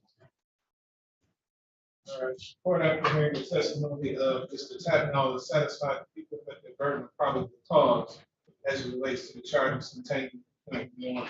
The court finds those charges were committed in the city of Detroit. The court finds probable cause to believe this intent was committed. Defendant will be bound over to Wayne County Third Circuit Court Criminal Division for the proceedings.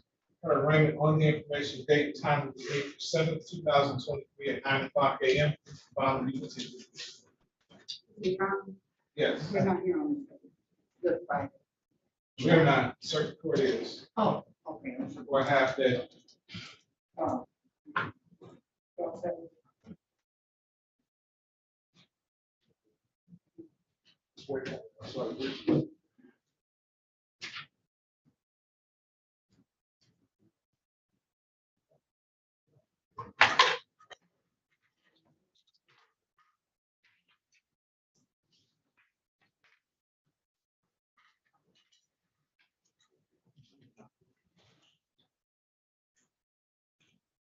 Ready for the next case, sir? Yes, please. I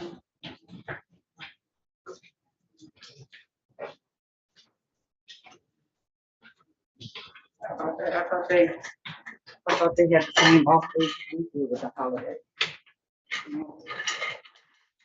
Yeah. Really?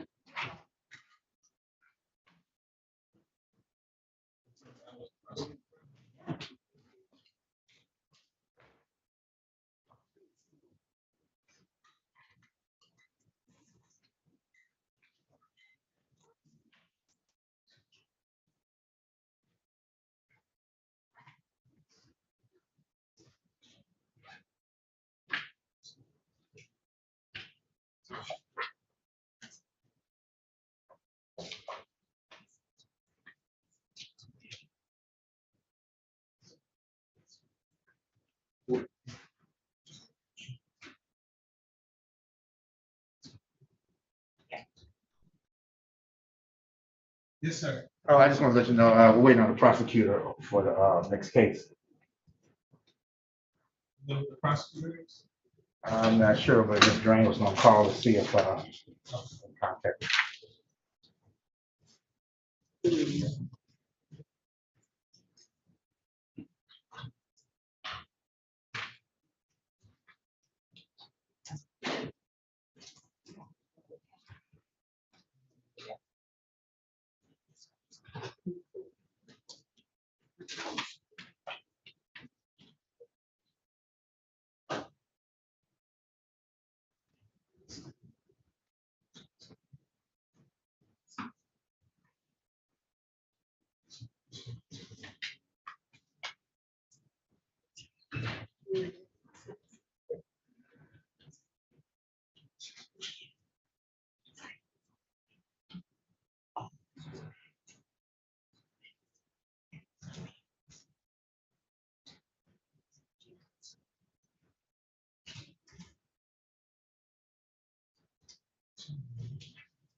I said she's been texted, but no response, but we don't have any witnesses on the case.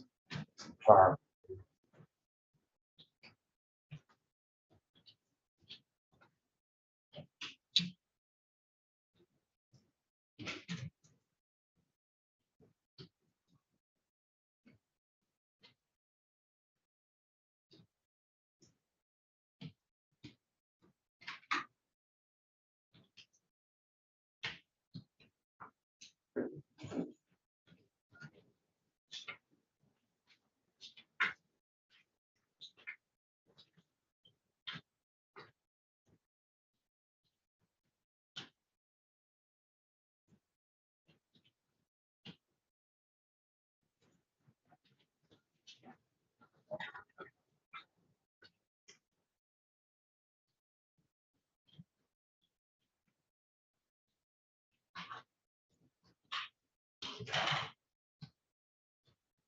Mr.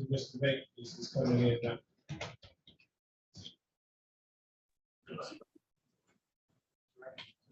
Mr. Makepeace, Good morning, Judge. How are you?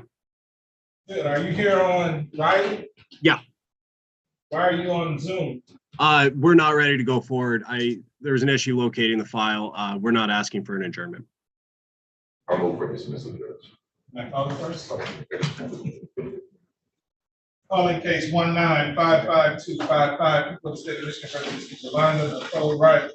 Defendant is charged on count 1, children abuse and intentional false report. Count 2, child abuse, 4 through 3. Appearances for the record. Good morning, Your Honor. Matthew Makepeace on behalf of the people, P82796. Good morning, Judge. Christopher Quinn, P6943, appearing on behalf of Ms. Riley, who's present. All right, Mr. Makepeace. Judge, today is the date and time set for the preliminary exam. In this case, people are unable to move forward at this time. There is an issue locating the file and therefore locating the witnesses. People are not asking for an adjournment. I request dismissal, Judge. So ordered. Court will dismiss this matter without prejudice. I need to dismiss the order, Mr. Quinn.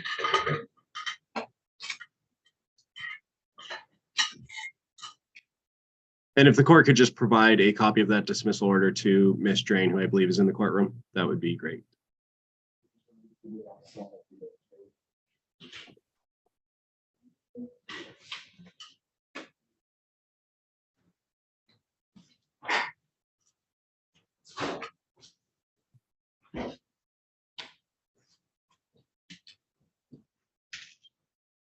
That was a tough one last night, but Yeah, that sounds like a broken record. I mean, Worst place of the game, I think let's play. We score that. they just didn't have the Michigan State gets them stops. They get them grinding out points. They were scoring, but they wasn't locking nobody down, you know. They just locked down guards. Atkins, right. They put him On that little guard, to the end of the game. Right, it was too late by then. He had already got his flow. He was in the. But when they did put him down, on, he shut him down. He shut him down, right. Then they started doing this. Screen slips. Right. Slip screens. Yeah. They could not adjust. Everything they threw up. Oh, man. Everything. When he stole the ball, or he missed it, and then he came around the corner and threw it off the back. I said, oh, you know. That's when I knew it was that game. But then I thought, then he bounced back like his ankle, like he did not have to ankle, because his ankle. But man, that was a bad little guard, man. That was a bad little That dog. wasn't a food game. He played the exact same way the game before. Okay, he put it in Kentucky, Kentucky, he was killing Kentucky, Yeah, man. he did that to Kentucky too. Man, he cold. They're gonna be tough. But next year supposed to be stable, they're supposed to be improved. Depending on how many guys We got come back, a good big man coming since that's 11. legit. Depending on how many guards come, players come back, I hope they can. Akins, you know, because it's hard, because I don't know what's going on in college. It's like if the kids don't feel comfortable, you just go. Everybody bounce. Yeah. There's no loyalty to a program anymore. Right. If I don't get my way, I like the way Coach talks. I Then I'm just gone. transfer. Somebody started in front of me, I just transfer. Don't try to win my position. Right. Just leave. Just leave, so gotta kind of wait and see how it all plays out. Well, y'all said, I'm gonna catch up with you, Judge. All right, have a good day.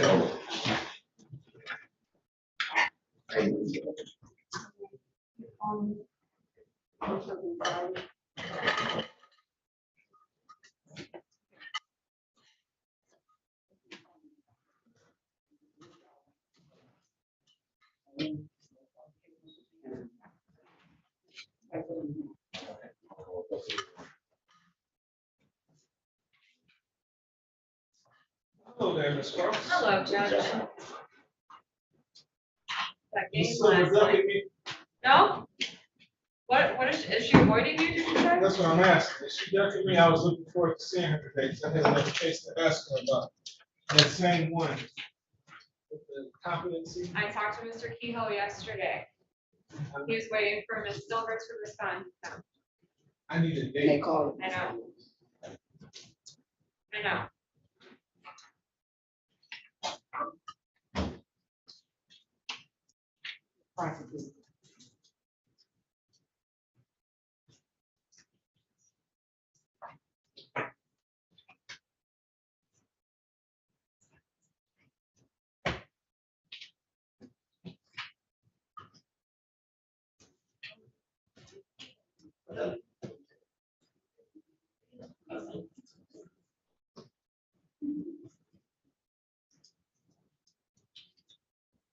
Ready, Ms. Grant? Well, Your Honor, the complainant didn't say that she was going to appear today. I'd have to just wait for a minute. Okay. Thank you.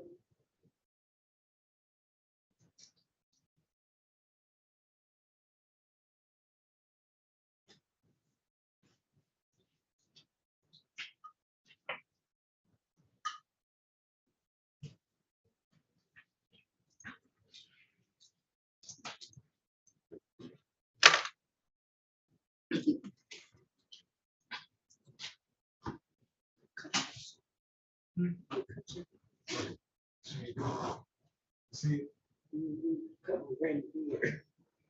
Yesterday was me, right? She have all this now.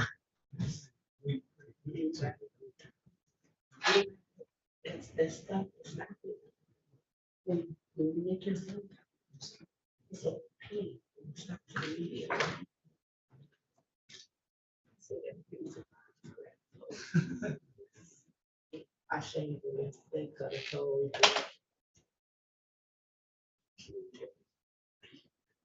I said, oh. Yes, I said. Black ass. Icy. She's hilarious.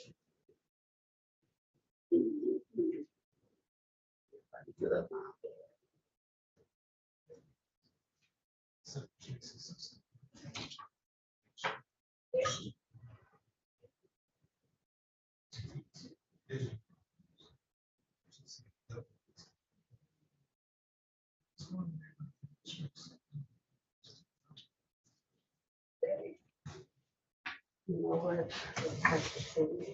Stuff we fascination.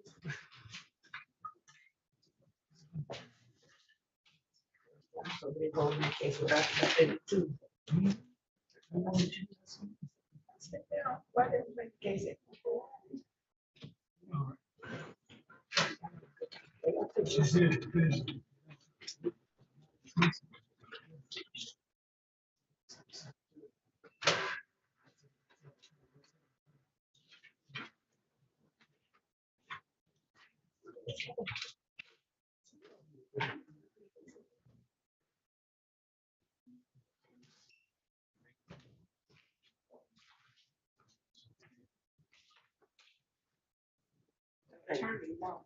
Yeah.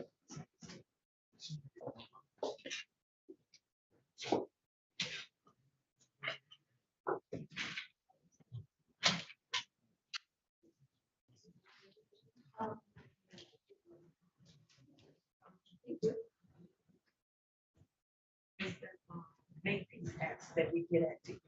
Maintenance. Oh, okay. I'll give it to them. Thank you. So crazy.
It's a fire. And you call me all kind of this thing.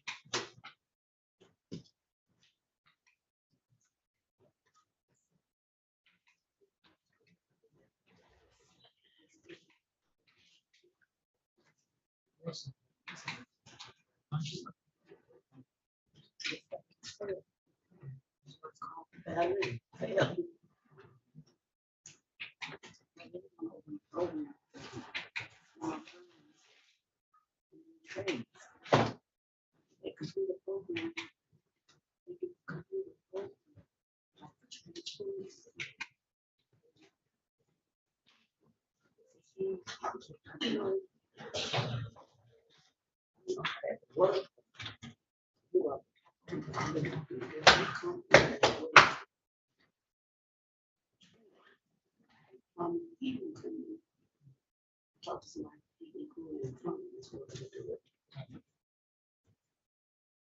If they ask for me, they come. Advance.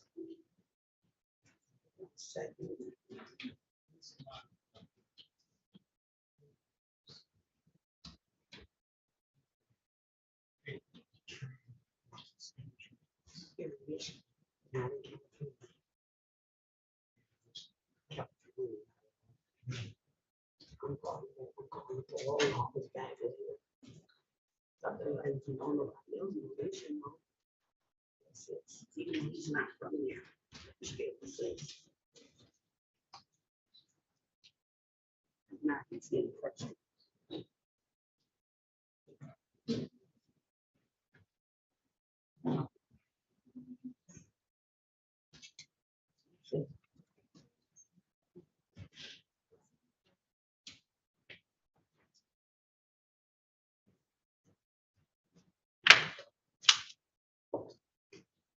You sign your witness yet, Mr. Attorney? No, Judge.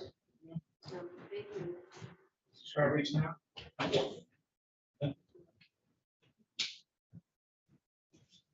Calling case 2355870, people of the state of Michigan versus Terrell Carmel Monte.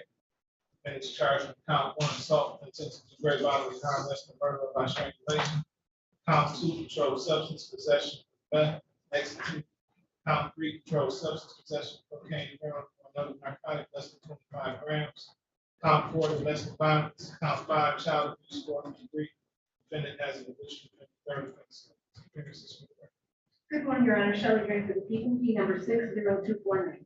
And good morning, Your Honor. Sarah Kraus, P81830. I'm standing in for the attorney of record, Gabby Silver, for Terrell Monte, who is present in the courtroom. Mr. Monte, can you state your name, please? Terrell Montauk.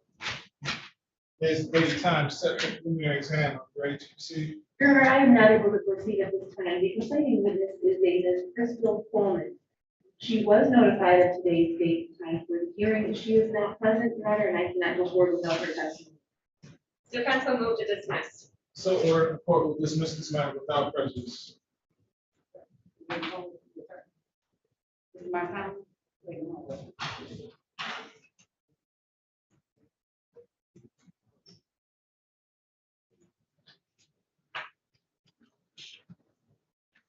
Okay, so that's a speech by 1:30 at this take. 1:30. Yeah. And if the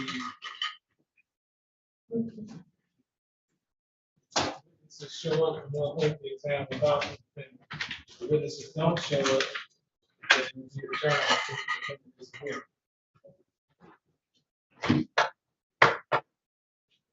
Well, cases. Sure.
No,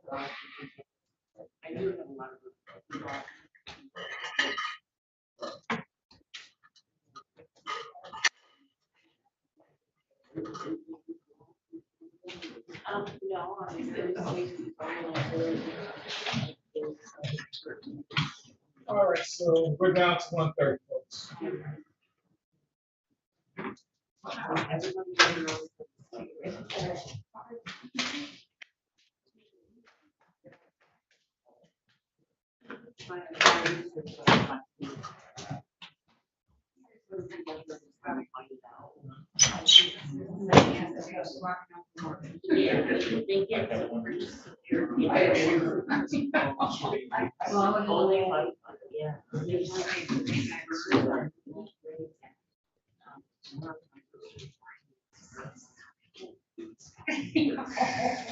I mean, I could.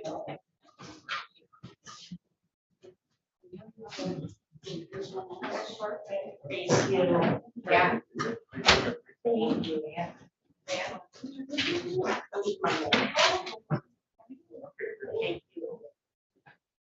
Great, Christmas.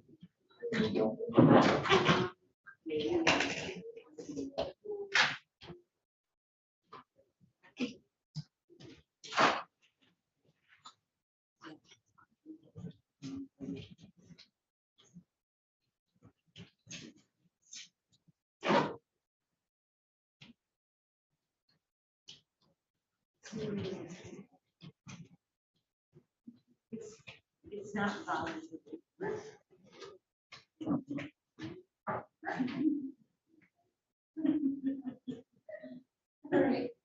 Okay. Ready, Mr. Huh? Ready? Come on. I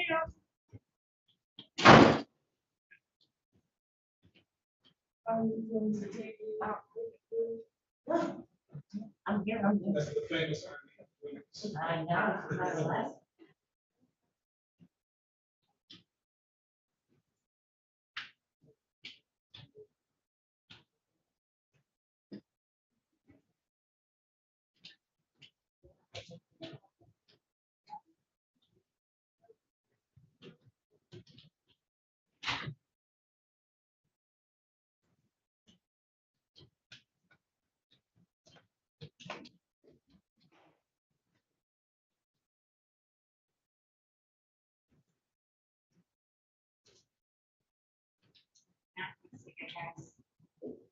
It shows that I don't look. Yeah, I had no choice.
For Mr. Connecting. Is that it? Oh, fine, motion. Yes, in the morning.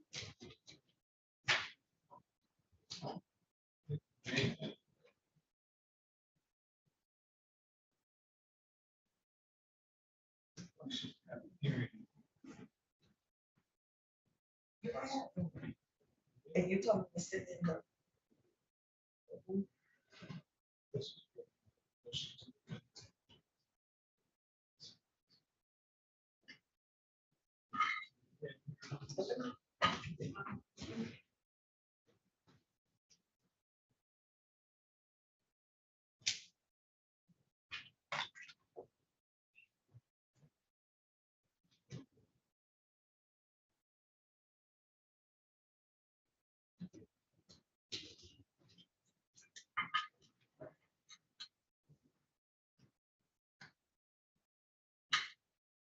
Ms. Drain?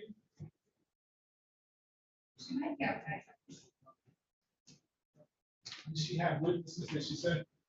Yes, Your Honor. She does? Yes, Your Honor. Okay, so we're gonna proceed without your client understanding. He chose to absent himself from this process. Your Honor, I can't speak on behalf of my client, but it is so he refused to leave his quarters, where he's currently housed in Wayne County Jail. You must like it. Maybe the food is good. Maybe.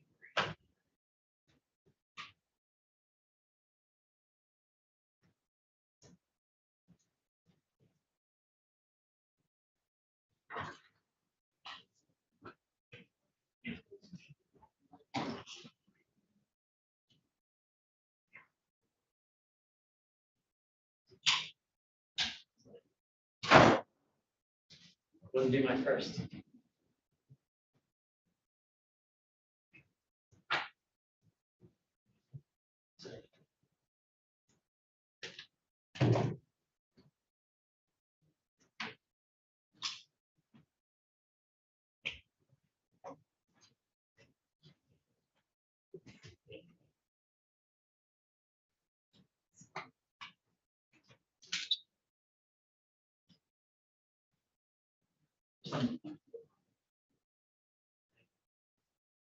Guys, ready? I'm ready, Your Honor. Calling case 2355598 for State of Michigan versus Aljawan Shabazz Shanar Epps. Finished charged with count 1, weapons, firearms, possession by felon. Count 2, carrying a concealed weapon. Count 3, operating license suspended, revoked, denied, causing serious injury. Count 4, unlawful driving away with vehicle. Count 5, felony firearm. Count 6, felony firearm. Count 7, felony firearm. Count 8, reckless driving. Count 9, domestic violence. Defendant has a visual and report to themselves. Appearances for the record. Good afternoon, Your Honor. Shelley Drake for the people, P number 60249. And for the record, Your Honor, Jihad Kadat P82492 appearing on behalf of Mr. Epps, who is not present in court. And so the record is clear, Mr. Epps is not present because he chose to absent himself in this process. Brought to the court's attention earlier today that he refused to leave his jail cell this morning to be here today. So that being the case, he's made a conscious decision not to be here So we will proceed with preliminary examination without. Ready to proceed? Your Honor, I do have some witnesses here. However, I did just speak with the officer in charge, and she has indicated to me that she did, she wanted to check for DNA on the weapon involved in the case. She did submit it to MSP. She has not gotten a result of that back. And that is very important to this case because of the situation and circumstances of what happened. I don't understand. Well, Your Honor, the defense's argument in this case is this whole case, or most of these charges, the array of them are going to revolve around a firearm, which led to the all the counts. Without the DNA swab, as the people feel, their case, I don't want to speak on behalf of the people, but their case would diminish quite rapidly as the case Okay, begins. so let me ask you this. What if the DNA swab comes back inconclusive, or they aren't able to get the DNA off of them? Well, I mean, the defense's argument is still the same. I'm confident we'll prevail.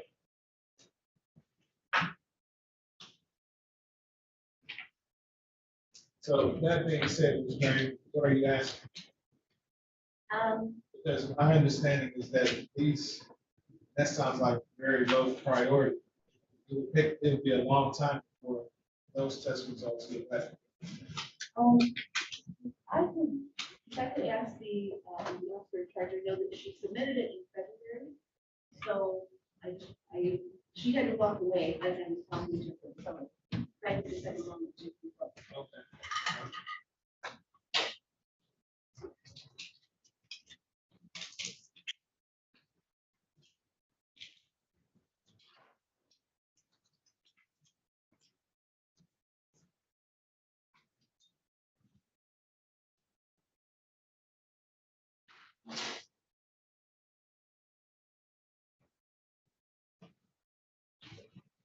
Okay.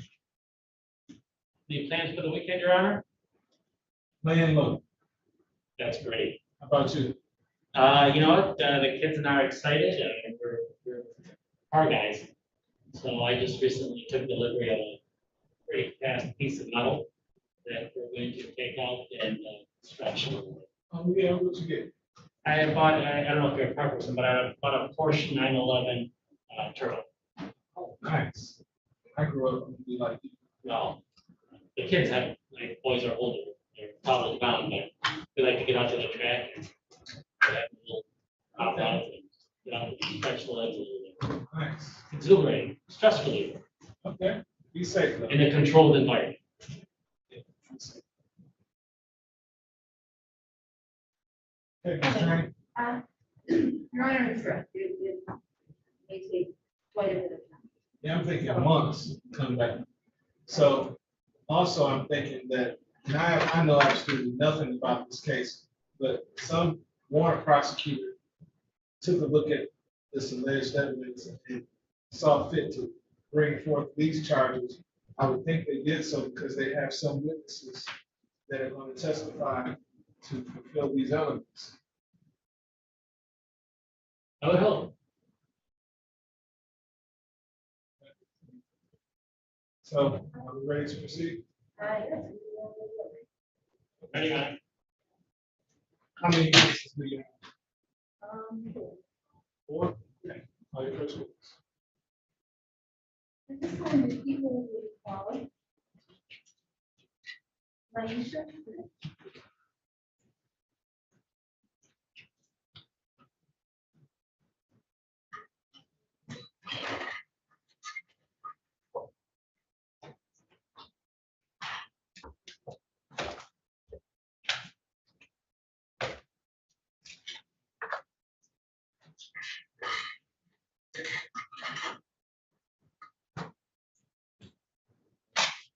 Good afternoon, ma'am. Please step forward and give your name and spelling to the young lady seated over there.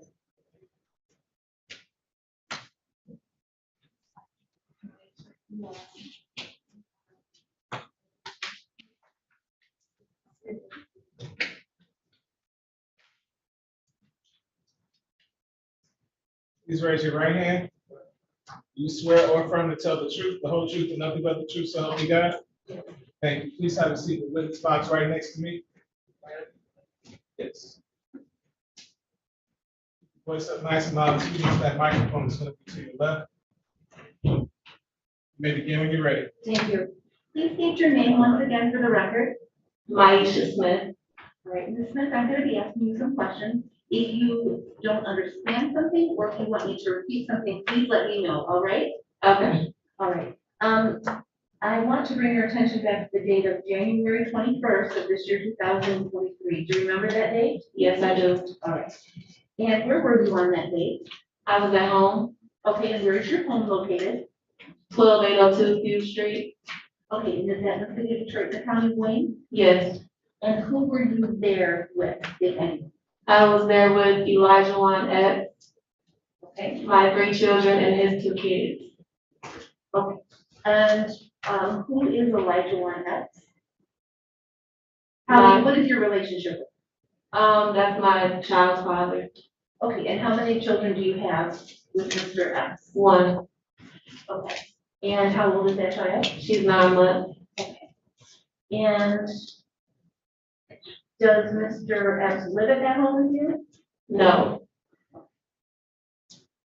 And what happened while you were at your home with Mr. Epps? Well, first of all, were you home and then he arrived, or how did it happen that day?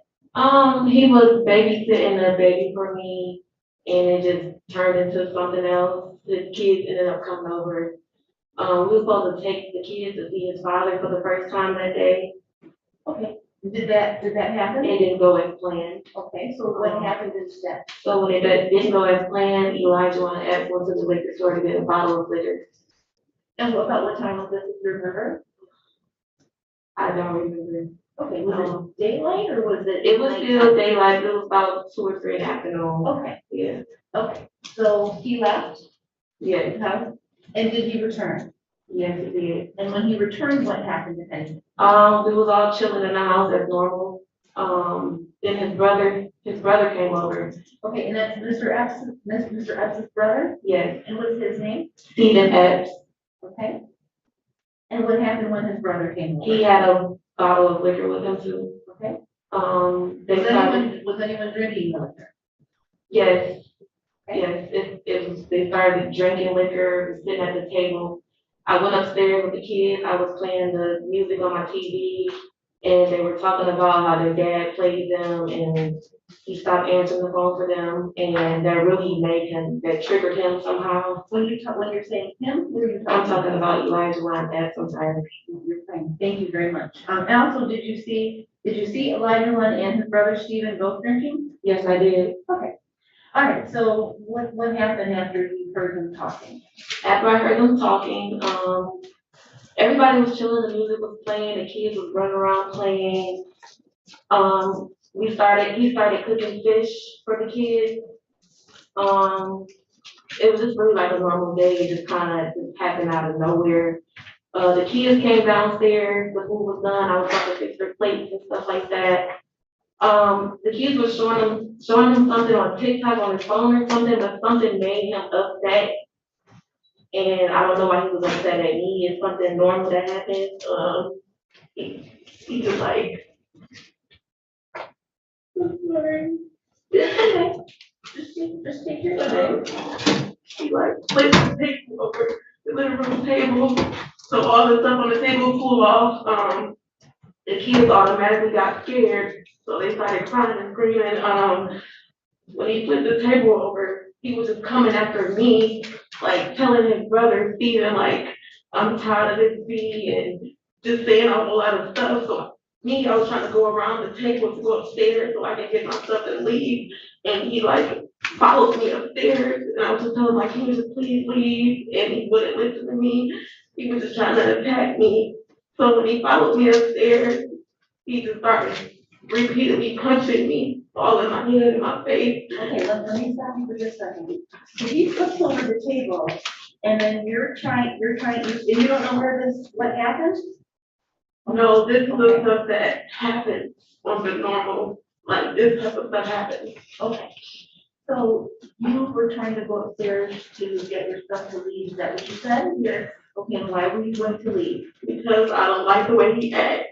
Sometimes it's cool, sometimes it's a different story. So when you went upstairs, what room did you go in? I was going in my room, but I didn't make it. I was in the hallway.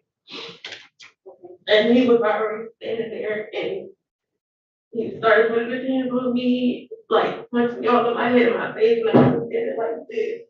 And the kids was right on the side of him, like in the back of him, and they was screaming. Like the kids was saying, he stopped hitting my Isha, and my kids were just crying and they were hiding. And Okay, now where, I just want to be more specific, what was he hitting you with? his hands, his fist, Okay, and where was he hitting you? in my head, like all of here. In your head? And on your face, is that what you're pointing to? Yes. Okay. And were you injured as a result of that? My lip was busted in my head. I had a big smile on it. Okay.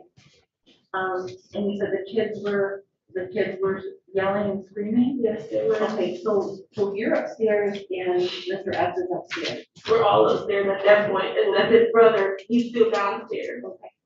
Yeah. All right, so what happened then? When he was hitting me and the kids on the stop, he finally stopped hitting me. He went back downstairs and started messing up everything. So I just took that opportunity to go outside and call the police. And let me tell you, why did you call the police? Because I didn't know what else to do. I didn't know I can't control him. He's uncontrollable. Okay. So did you go outside and call the police? Yes, I did. Okay, what happened? I went outside of my building and I called the police. My niece, my family stays where I stay. So my nieces are outside with a crowd of people. They see me outside. So my son ran to them and my daughter was still in the house with the other kids. As I was calling the police, I was just telling them, like, can they please hurry up because he will leave and he will run from y'all, as they know already. And I didn't even see him get in the car, but when I came back around the building, both of the cars were gone. My car, his brother's car was gone. Okay, all right, so let me stop you right there. So you came back around the building and two cars were gone? Yes. Now, whose two cars were those, you know? My car and his brother's car. Okay, so what kind of car do you have? I had a 2007 Pontiac G6. Okay, and what color was it? It was silver with black rally stripes. Silver with what? Black rally stripes. Okay, what are black rally stripes? It's like two little stripes going on top of the car. And is this your car or do you share this car with somebody? It's my car. Okay. Do you know the license plate of that car? Do I have it right down? Do you need something to refresh your memory? Do you know it off the top of your head? No, I don't. Okay, so, do you need something to refresh your memory? Okay, and what is that you have? I have the license plate number. Okay, Wrote it down. and did you write that? Yes, I did. Okay, and is that your license plate? Yes. Okay, can you tell us what your license plate is for that car? For the car that it's not my plate now, it was canceled. Right. But this was the plate that was on the car. Perfect, thank you. Could you tell us what that is? It is EQR 4586. Okay, all right, thank you. And you said there was another vehicle there that was gone as well, is that correct? Yes. Okay, and you said that was your brother's vehicle? Yes. Okay. Now, when you came back around, both vehicles were gone. Who was present? Nobody. Nobody was there. Nobody was So there. Mr. X wasn't there? No. His brother wasn't there? No. What about all the kids? They were gone. All the kids were gone. Yes. What are you thinking at this point? I was devastated. When the EMS came and tried to take me to the hospital, and I went to the hospital, but my mom and I kept calling me and saying they don't know where my kids were at. So I left the hospital. I told them I can't be seen. I can't focus. And my auntie came and picked me up and took me back to the house. The police was there. His brother had the kids in the car with him. Okay, And he brought them back to the home while the police were there. thank you, okay. We're gonna back up just a little bit, so. So, you don't know where anybody is, but you go to the hospital. Yeah, Why do you go to the hospital? because my lip was bleeding, my head was bleeding. Okay. Did you receive treatment at the hospital? No, I didn't, Okay. Why not? because I wanted to know where my children were. Okay, so you left on your own accord to find out where your kids were? Yes, I did. Okay. All right, so, and you got back to your house? Yes. When you got back to your house, who is at your house, if anyone? The police was at my house, Okay. the kids were already in the police car, Okay, and my mom, that's about it. okay. What about his brother? His brother he was just pulling off from dropping the kids off, but the kids were already in the police car with the doctor. Okay, so that's Stephen Epps. Yes, What vehicle was he driving? he was driving a red Durango. Okay, and is that his vehicle? Yes, Is that the vehicle that was there when you talked about there were two vehicles and then when you came around they were gone? yes. Okay. So is your vehicle there, or is your vehicle back at your house, or no? No, Okay. Did you give anyone permission to take your vehicle? no, I did not. Okay. And, specifically, did you give Mr. Epps permission to take your vehicle at that, on that I day? didn't give no one permission, I just wanted him to leave. Me thinking like your big brother is here, he should have never let you drive like that. I was thinking maybe you would have got in the car with him and not, why would you take my car and drive it and you're drunk driving? I just didn't understand why we take my car and not his own car. Okay. And was there anything in your vehicle? No. Okay. When was the last time you were in your vehicle?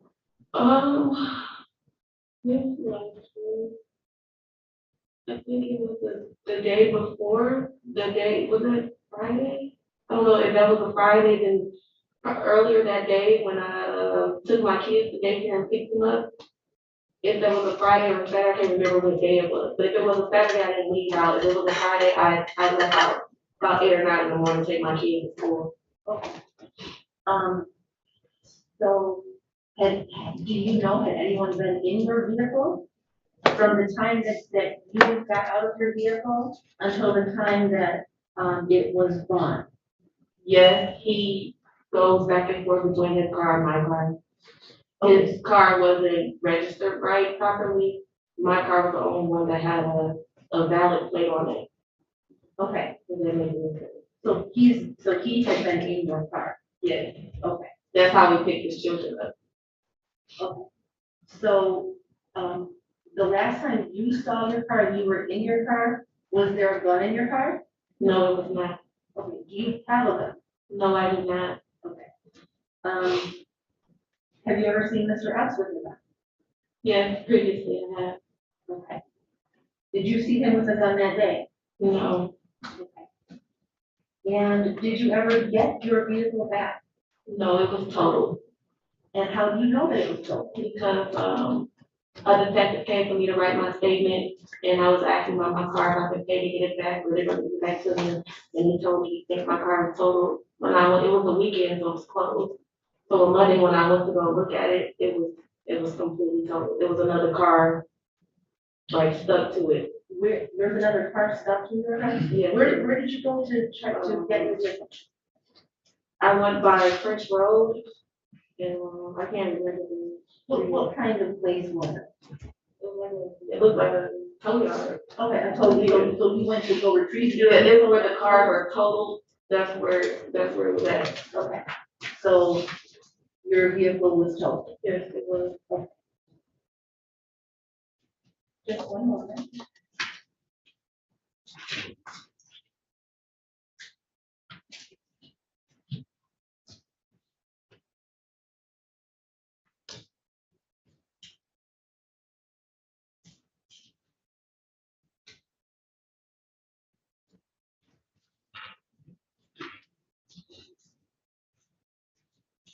Just one more question. When you called 911, did you indicate to the person that answered that there was someone with a gun? I really don't remember, but I know that he was making threats saying that the police came and no one is leaving. That automatically scared me. And who said that to you? Elijah Wan asked, Okay, and what did that mean to you? that no one was gonna leave the police came. I honestly believe him because when he was drunk, he was totally different. Okay, thank you. I have no further questions. Cross-examine. Good afternoon, Ms. Smith. Mhm. I just have a few questions for you now. First of all, you feeling better? Yeah. Right. Ms. Smith, how many adults were in the home at the time this incident happened? 3. 3. And that was you, Mr. Elijah Epps, and their brother Stephen Epps, is that correct? Yes. And you testified that the last time you drove the vehicle was on Friday. Is that correct? Yes, it is. And this incident, alleged incident, happened on Saturday. That's right. Did anyone use your vehicle between the time of Friday and Saturday? Yes. Who used it? Elijah Wan Epps. When? Saturday is when he got the bottle of liquor and drove my car. So do you normally give him the keys to your vehicle? Yeah, if he asked for my given to him, yeah. So it's normal for him to take your car to do errands and things like that? Yes, if he asked me, yes. Do you remember giving a statement to the police, Ms. Smith? Not quite, but I remember something, yes. When did the police talk to you first? The day it happened, The day it happened. So when they arrived at the scene, you yes, spoke to a police officer? yes, I did. Okay. And you remember giving that police officer a statement of what took place? Not really. What did you talk about then? I talked about what happened, Mhm. but it was like a day after that, it was a couple other people that I talked to. Okay. It was a male detective that actually came to me and I wrote a statement for him. Mhm. And that's how I found out about the car. But I mean, that minute when the police arrived, when you called 911, a police car showed up, right? Yes, And you spoke to a police officer, is that correct? yes, I Do did. you remember what you told that police officer? No, I don't remember what I told them because when they were already there, I was in the EMS and I went back. So when you got back, do you remember talking to the police? No, I remember talking to them, but I don't know exactly what I said to them. You said you don't own a firearm. No, I don't. Are you familiar with firearms in general? I don't know how to use a firearm. Okay. Do you remember ever telling a police officer that Mr. Epps had a .40 caliber handgun sticking out of his pants pocket? No, Did you ever say that? no, I did not. You What sure? I said was, Uh-huh. he was threatening me like he had a gun, and me being his baby mother, I know what he's had before previously. Me and him was just going through when he was supposed to leave my home, we was going through a breakup. But he was there watching the kids, and it's like he didn't want to leave, so it turned into something else. Have you seen him with a gun in the past? Yes, I have. Okay. And are you familiar with types of guns? The gun that I told you about, yeah. Yeah, what kind of gun was that?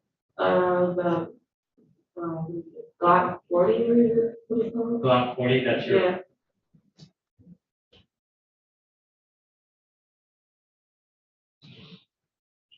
I just have one more question for you. Okay. And then I'll ask you any more questions.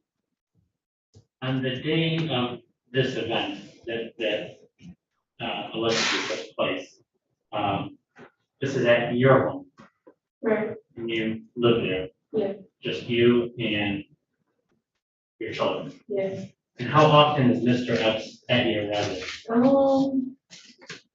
Like 4 or 5 days out the week. When I was going to work, he didn't want the baby going to daycare. I already had her in daycare, so he would keep her throughout the day while I went to work, and he just didn't want to leave. He kept saying he wanted to make things right with his family, but he had some mental issues. It has a lot to do with the drug. So, I don't know, I was just kind of. Take your time. I was just kind of dealing with it. I didn't want to start over. I just can't think of things looking better, but it got worse. And I just don't know what else to do anymore. I'm gonna fight for my kids back. It's a lot. I understand this is difficult. And only. My kids are terrified, you know, like being home. They think you're gonna come back and stuff or with us out. It's too much. My last question, where do you believe the keys to your car? The keys to my car was in the living room on the table. Is that normally where you keep them? Yes. Has Mr. Epps ever used the vehicle with the keys and come back without asking permission? Right, he would usually say, I'm gonna take your car because my car is messed up, so Have he you ever wouldn't told, just get in my car and leave. have you ever told him, no, you can't use my vehicle? Ever? No. Okay, no more questions. Any other? Any further questions will be fine. Ma'am, you said that the defendant drove away in your car. Meaning, how did you get the keys? They were sitting on the table. I didn't think to grab my car keys and leave when that stuff was happening. I was just thinking about calling the police, so I think that the kids, I honestly was scared that he just drive off in my car. Did For you some see him reason. pick up the keys? No, I didn't. Did you see him drive off? No. Okay, went out and both cars were gone to testify to it, right? Right. Did the defendant ever say anything about taking the car? No, he was belligerent drunk. I just told him to leave. I never told him. I'm gonna take my car and leave. When was the next time you saw him? I You haven't seen him ever since? After that, when the unit came and all that, I forgot I had a location on my phone. So I told him, this is the location, and I gave the police the location, so when we got there, it was actually in the car. So I didn't know nothing about that, so the police told me that. Did you see your car damaged? Yeah.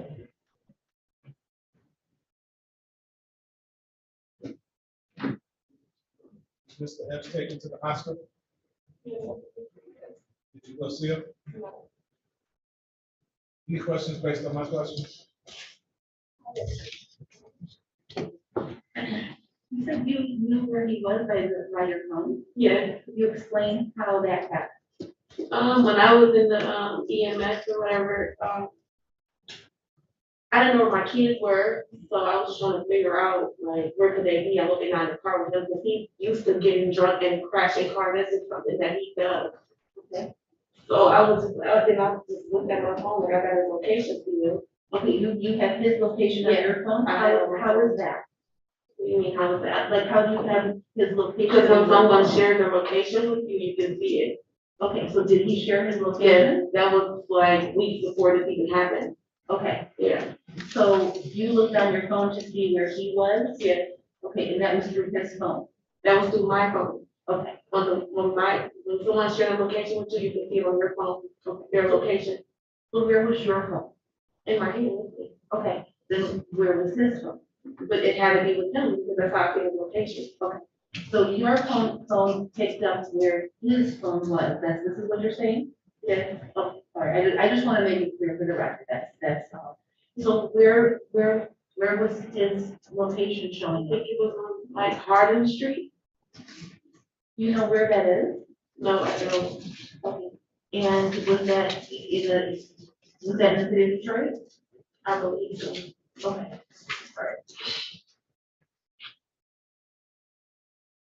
Okay, no further questions. Anything else? Did you give the police his location? Yes, I did. Thank you. Thank you, ma'am. You may step.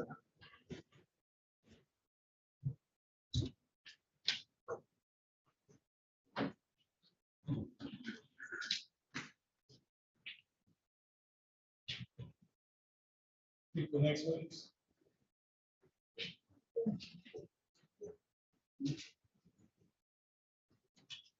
These are the people who called Duran husband.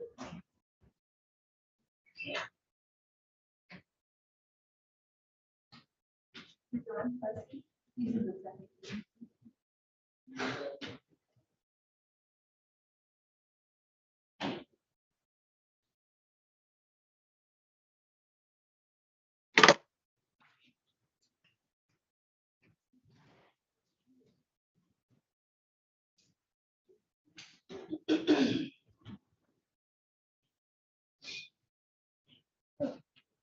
Sir, please step forward, give your name and the spelling of your name to the court reporter.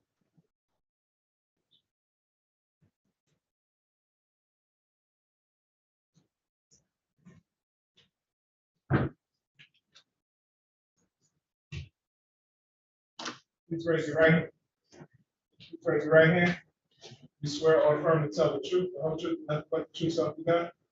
Thank you, sir. Please have a seat in the witness box next to me.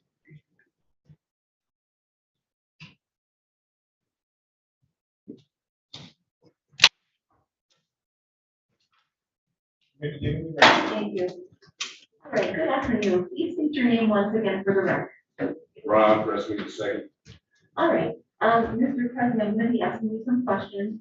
If you don't understand something that I say, or if you want me to repeat it, please let me know, all right? All right, thank you. I want to bring your attention back to the date of January 21st of this year, 2023. Do you remember that date? Yes. Did anything significant happen on that date? Yes, I was in a car accident. Okay, you were in a car accident. Okay, so were you driving a vehicle? Yes. Okay, whose vehicle were you driving?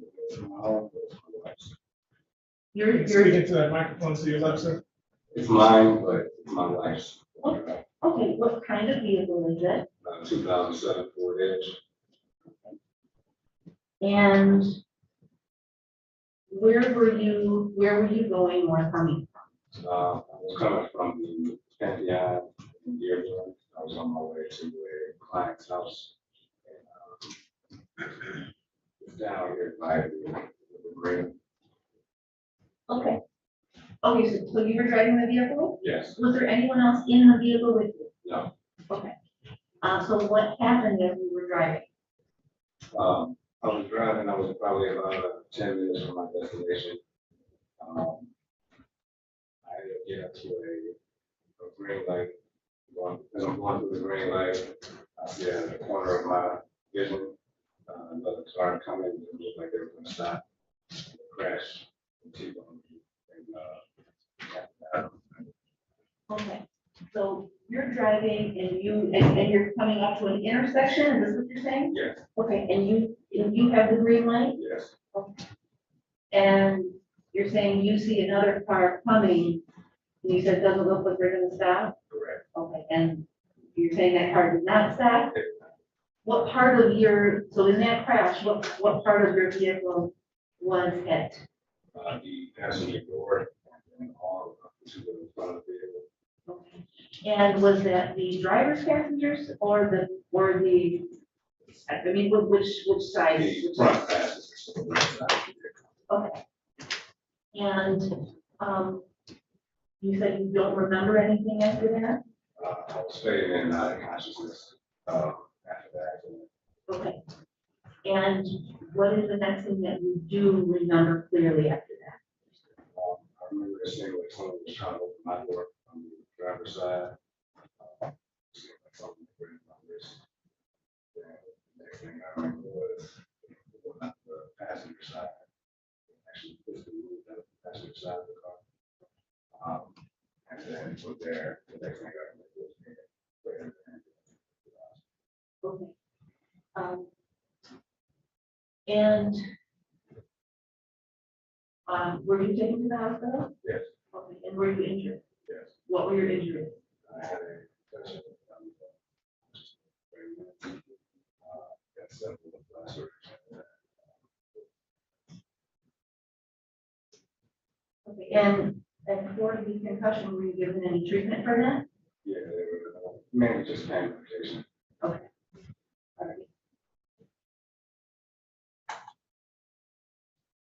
And could you see the car that hit you? Yes.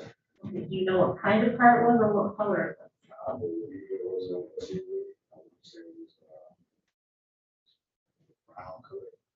Okay. And could you see, if there was one or more, or if there was more than one person in the car? No. Okay. Right, is there anything else that you remember about being hit? No. And what was the, what were the damages to your vehicle?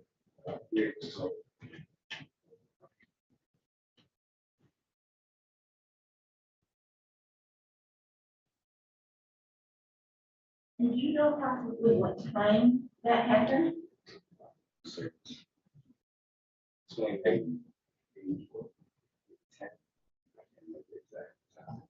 In the morning or at night?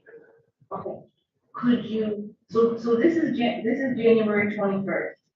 So was it light out or dark out, if you remember when the accident occurred? It was dark. It was dark, okay. And,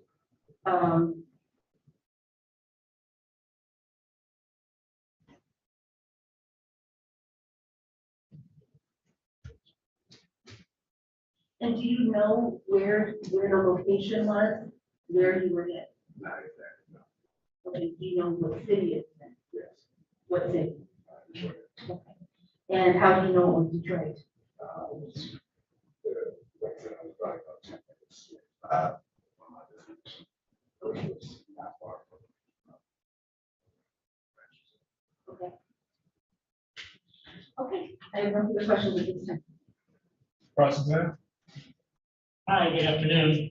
Hope you're feeling better. You're welcome. Are those corrective lenses? No. No, those are just.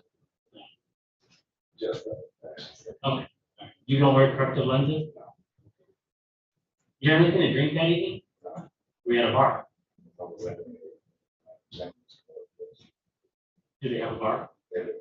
But you didn't drink? No. How long were you there?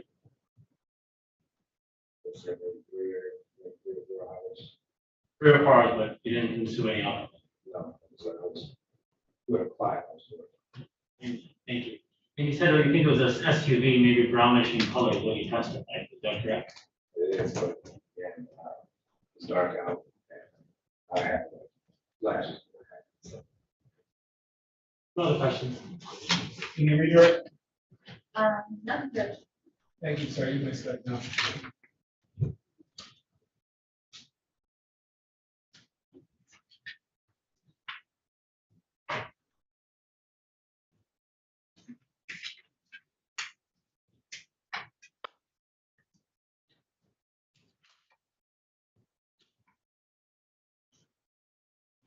Your Honor, at this time, the people would call Officer Williams.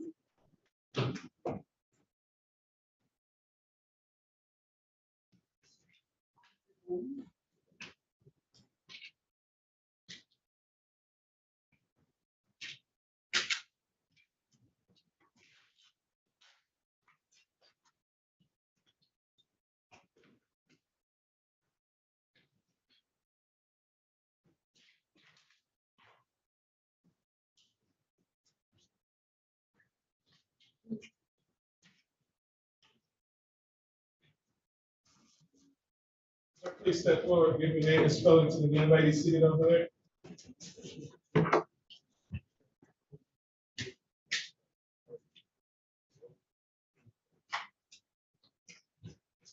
Please raise your right hand. You swear or affirm to tell the truth, the whole truth, and nothing but the truth, so help you God? Yes, Your Honor. Thank you, sir. Please have a seat for this class. Thank you. You're ready. Thank you. Good afternoon. Please state your name for the record. Jeffrey Gummins. All right. Mr. Lawrence, I'm going to be asking you some questions. If you don't understand something or if you want me to repeat it, please let me know. All right? Yes, ma'am. Okay. And Officer Williams, are you employed? Yes, ma'am. Okay. And were you, and what is your employment? I'm a police officer with the Detroit Police Department. All right. Were you still employed in that capacity on the date of January 21st of this year, 2023? Yes, ma'am. All right. And what were your duties or assignments on this day? I was working with precinct special operations. And did you have any police runs or were you called to the scenes on that day? Yes, I was dispatched to a that day, yes. And were you dispatched to any involving the accident? Yes, on Harding and Virtual. Of Harding and Purchase? Yes, And did you arrive to that location? yes, ma'am. And when you arrived to that location, what observations did you make? When I arrived at the location, I obviously saw it was an actual auto accident. Could you describe what you saw? Yes. There was a Pontiac G6 that was in the side yard of a home, as well as a Ford Edge, if I recall correctly, that was also in the sideline. Both were very heavily damaged from an auto accident. I did see one of the drivers, Elijah Epps, that was already in a medical rig. As well as I recovered 2 firearms from that scene. One firearm was a Ruger American Compact, which was registered to the driver of the Ford Edge, as well as a Glock 43X that was unregistered, but I found it in the driver door, the little storage area in the driver door. That I recovered the firearm from there, the Pontiac G6. Okay. And did you recover anything else in the Pontiac G6? There was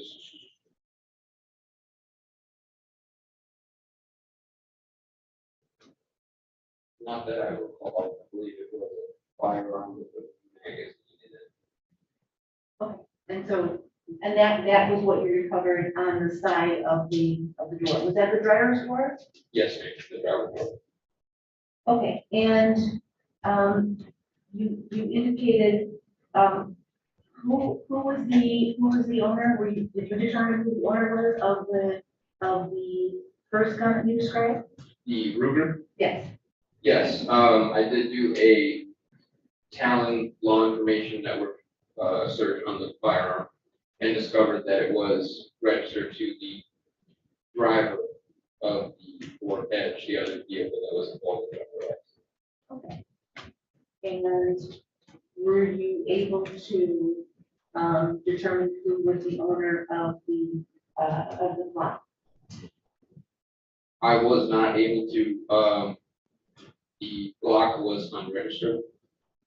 But like I said, it was within the driver's reachable area in that Pontiac. Okay, you said it was on the driver's side in the pocket area? Yes. By the door? Yes. Okay, so if you put your hand down, it's right there? That's it, yeah. Okay, and did you make any other observations about that scene?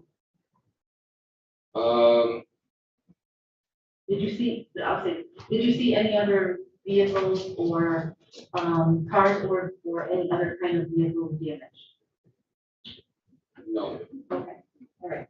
Any other observations? No. Okay. And you said you saw Mr. Elijah Epps there at the scene? Yes, ma'am. And where did you see him? He was in the medical rig. He was on the stretcher already to go to the hospital. Okay. Was there anyone else that was in any kind of receiving any medical attention or By the time I arrived, the other driver had already been taken to the hospital, so the only person I saw at that scene was Elijah. Okay. And what did you do with that weapon? I placed the Glock on evidence. I also placed the Ruger on evidence, but the Ruger was to be released to the register, as he was also a valid CDL. Okay, and do you have his name? I do not know. All right, thank you. I have no further questions. Good afternoon, officer. Good afternoon, sir. Were you the first to arrive on the scene? I was not. Were there other officers that arrived prior to you? Yes, sir. Do you know who they were? I couldn't name off the top of my head. How many were there? 7 to 8 officers. Were you the first to search the vehicle? I don't believe I was, no. Okay. So you weren't the first to search the vehicle. Were you the one that found the firearm? I was the one that recovered the firearm, yes. When you say recover, what you mean you recovered it from the vehicle? Yes, I was the only one to place hands on that firearm. But were you the one, were you told there was a firearm there, or did you search the vehicle and discover that there was a firearm? I was told there was a firearm. Ah, you were told there was a firearm. Told by another officer? Yes, sir. And when you testify that these vehicles were on a sidewalk, were they like, when the accident took place, were they moved over to somebody's personal property? Their backyard, side yard, were they in the middle of the road?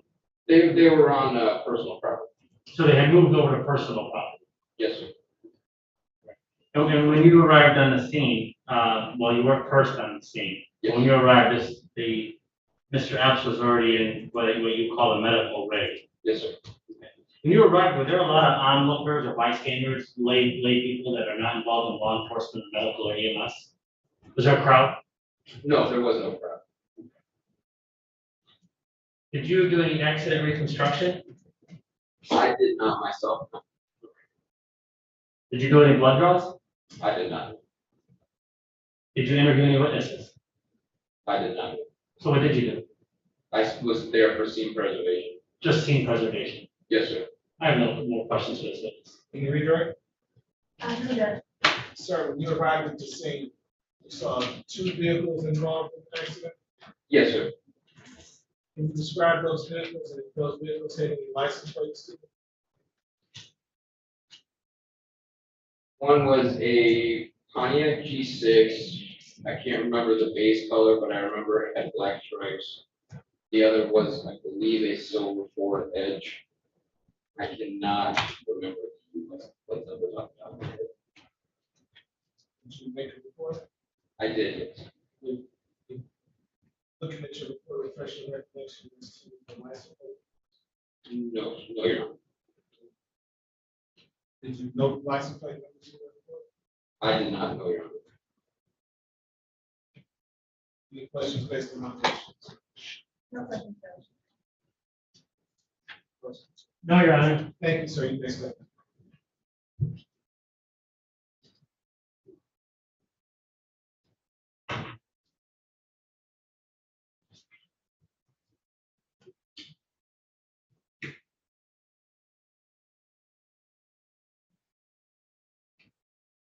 Any other witnesses? Yes, Judge, this time the people would call the officer in charge of this case, Sergeant Gilroy.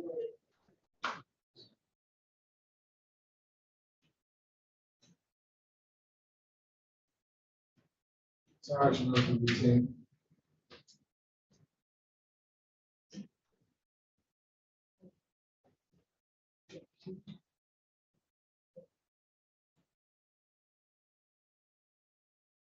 Swear or affirm to tell the truth, the whole truth, and nothing but the truth, so help you God? Yes. Thank you. Please have a seat. Witness box.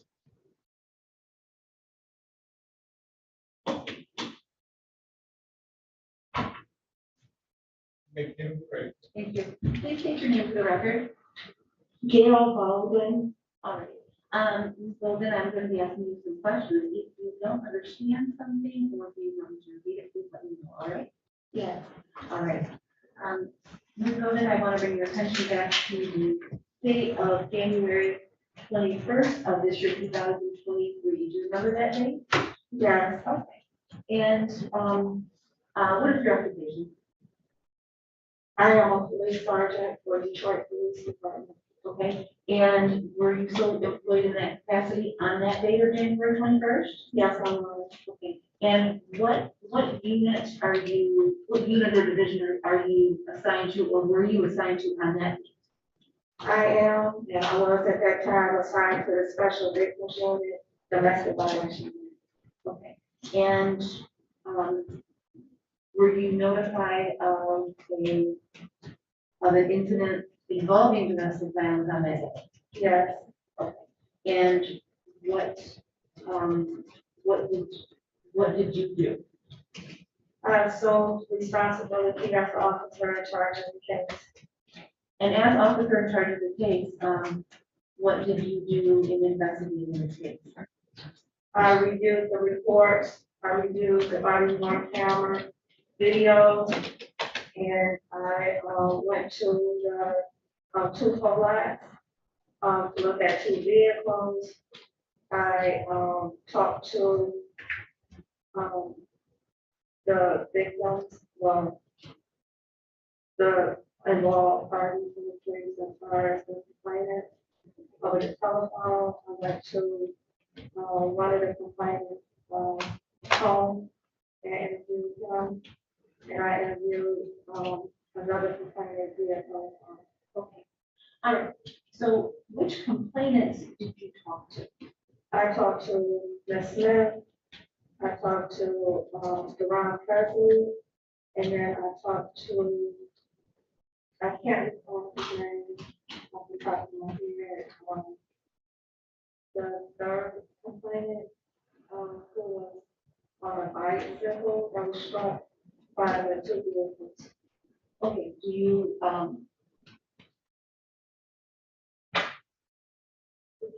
Further question of me?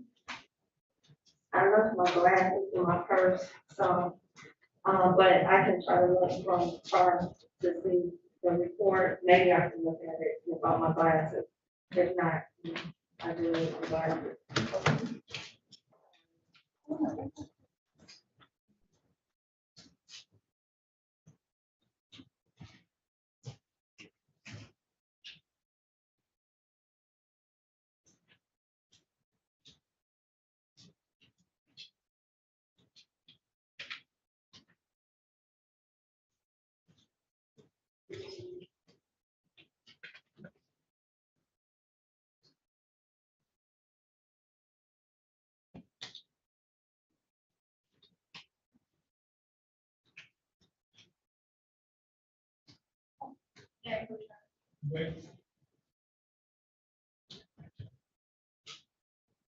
I'm handing you, a document, do you recognize that document?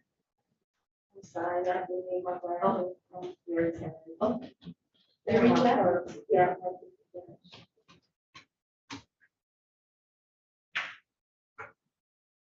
May I put you witness again?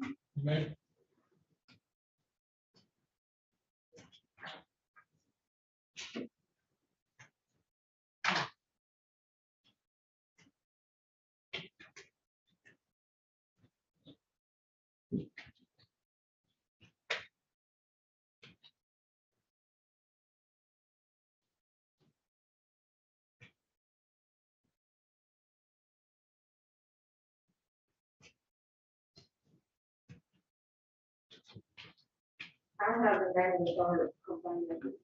okay, Eric Kirk. okay. And that is the third complainant? Yes, And did you interview him? I did. Okay. And why did you interview him? Because he was involved with this accident. He Okay, was struck. okay. And what accident are you speaking of? The accident that happened on Friday, the first of all, on January 21st. Okay, and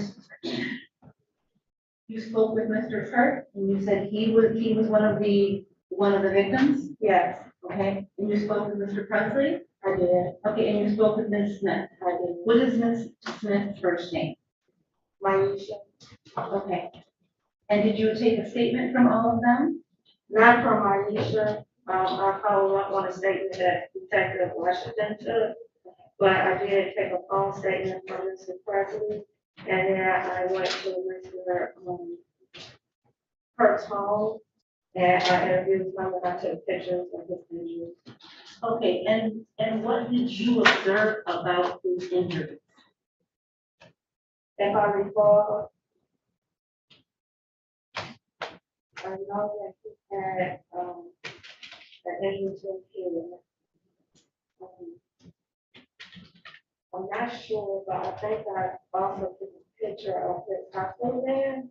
He had been released from the hospital when I interviewed him. So I know I did take the pictures of his injuries. If I can look at the report, I can tell you what his injuries were. If you could refresh your memory. Okay, thank you.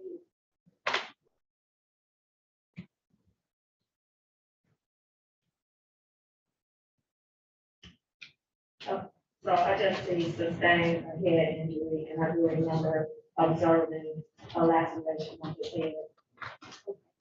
head. And other than taking statements from the three witnesses that you named, what else did you do in regards to the investigation of this case? I went to the two co-lots where the two vehicles that were involved in the accident. I went to the co-lot, I took pictures of the two vehicles. And I looked at items on the camera. Okay, let me stop right there just for a minute. You said you went to the tow lot and you took pictures of the two vehicles that were in the accident. Yeah. And what vehicles were those? That was the white Ford Edge, driven by Mr. Presley, and the gray, older model, silver, gray, I can't remember, but the car with the two stripes, the black stripes on top. They were in two separate tow lots. Okay. So can you describe the damage that you saw on the Ford Edge? There was significant damage. I can't remember which side the damage was, but I do know that the car had significant accident damage. All right. And can you describe the damage you saw on the other car? It also had significant accident damage. By the time I got there, it was already, I don't know if that matters, but it was going to be totaled, and the title was being signed off by Ms. Smith. Okay. And did you do an investigation as to the ownership of that vehicle? I did, yes, I did. Okay. And who was the owner of the vehicle that had the black stripes on? Maisha Smith. Okay. And did you notate anywhere what the license plate number was? I'm sure I did on my report. If you could refer to that, it would refresh your memory. Okay.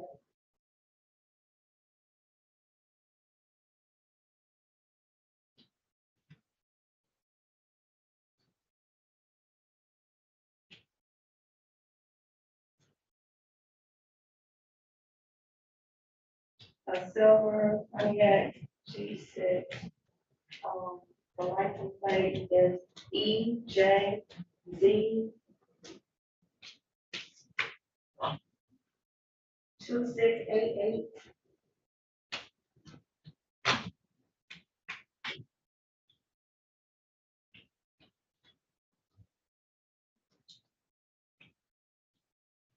This is the license plate for the Pontiac G6? Yes. Could you say that one more time? EJZ 2688.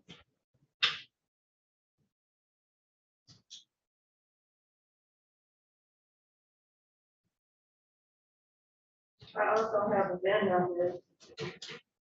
Okay, but you determined that this vehicle was owned by Ms. Smith? Yeah. And what's Ms. Smith's first name? Maisha. Okay. And what other investigation did you do as part of this case? I also ran Mr. Elijah Epps' name. And why did you run his name? Well, I needed to, a background history. So I did a criminal history check. I also checked to see if he had a valid driver's license. Okay, and what were you able to determine after doing an inquiry into his license? That his license was not valid at the time of the accident. Did you do anything else? As far as my lien or just carrying for the investigation? For the lien. That's all I have to change over, so I did. Oh, I ran Mr. Presley to determine if he, was the owner of the weapon that was recovered. Okay, that's the. And what did you find? I found that he was, and I also ran to see if he had a valid CCL, and he did. Okay. I returned. Okay, and was there anything else you did in the investigation? I ran both weapons. I ran the weapon that was found in the silver G6. Okay. And that was unregistered. And I can't think of anything else that I did.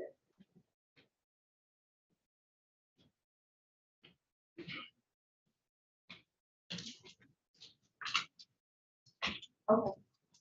I thank you. I go to the questions. Prosecutor. Hi, Sergeant. Good afternoon. Good afternoon. How are you today? Fine, thank you. Good. Were you at the scene when the accident took place? No. You said you went to take a look at the vehicles at the impound yard or wherever they keep them. You said they were pretty damaged? Yes, it's just an accident. So when you told me they were pretty damaged, did you look inside the vehicle and take pictures? I did not, I couldn't get, I didn't take pictures on inside. Windows were damaged, so I can look inside. But you did look inside. Was everything, go ahead, I'm sorry, did you look inside? Yeah, but I can't remember, so I'm not gonna say that I did. I just took pictures. Do you remember it being like a disarray from the accident, stuff all over the car, stuff was flying around from the impact? Did it appear that way to you? Like I said, I don't remember. You don't remember? Okay. No.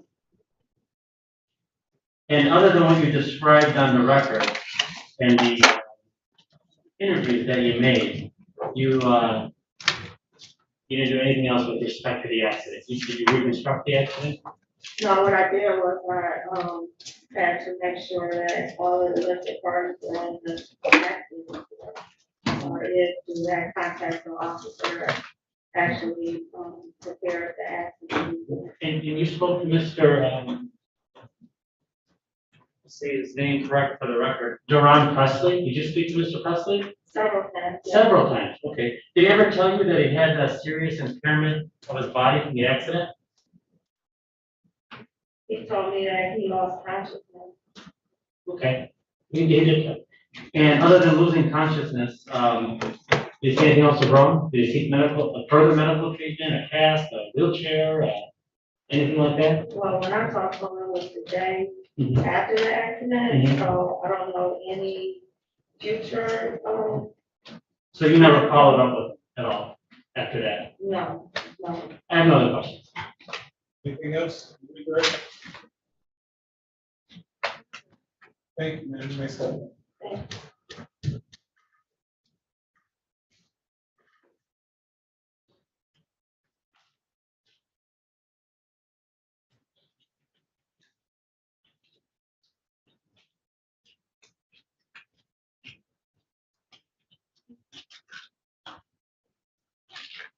Any other witnesses for the people? The witnesses for the defense? No witnesses for the defense, Your Honor. People? Your Honor,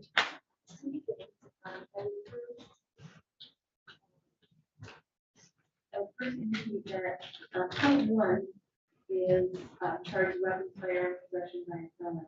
I do have a certified copy of a conviction of Mr. Elijah Epps using one of his aliases, Elijah Ellis, which indicates that on the date of July 11th of 2017, Mr.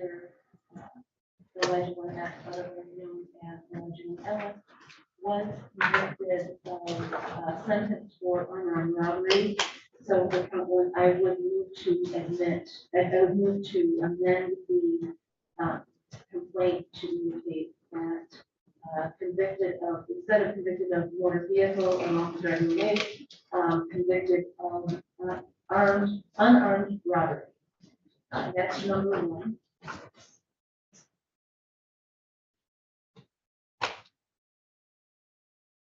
And number two,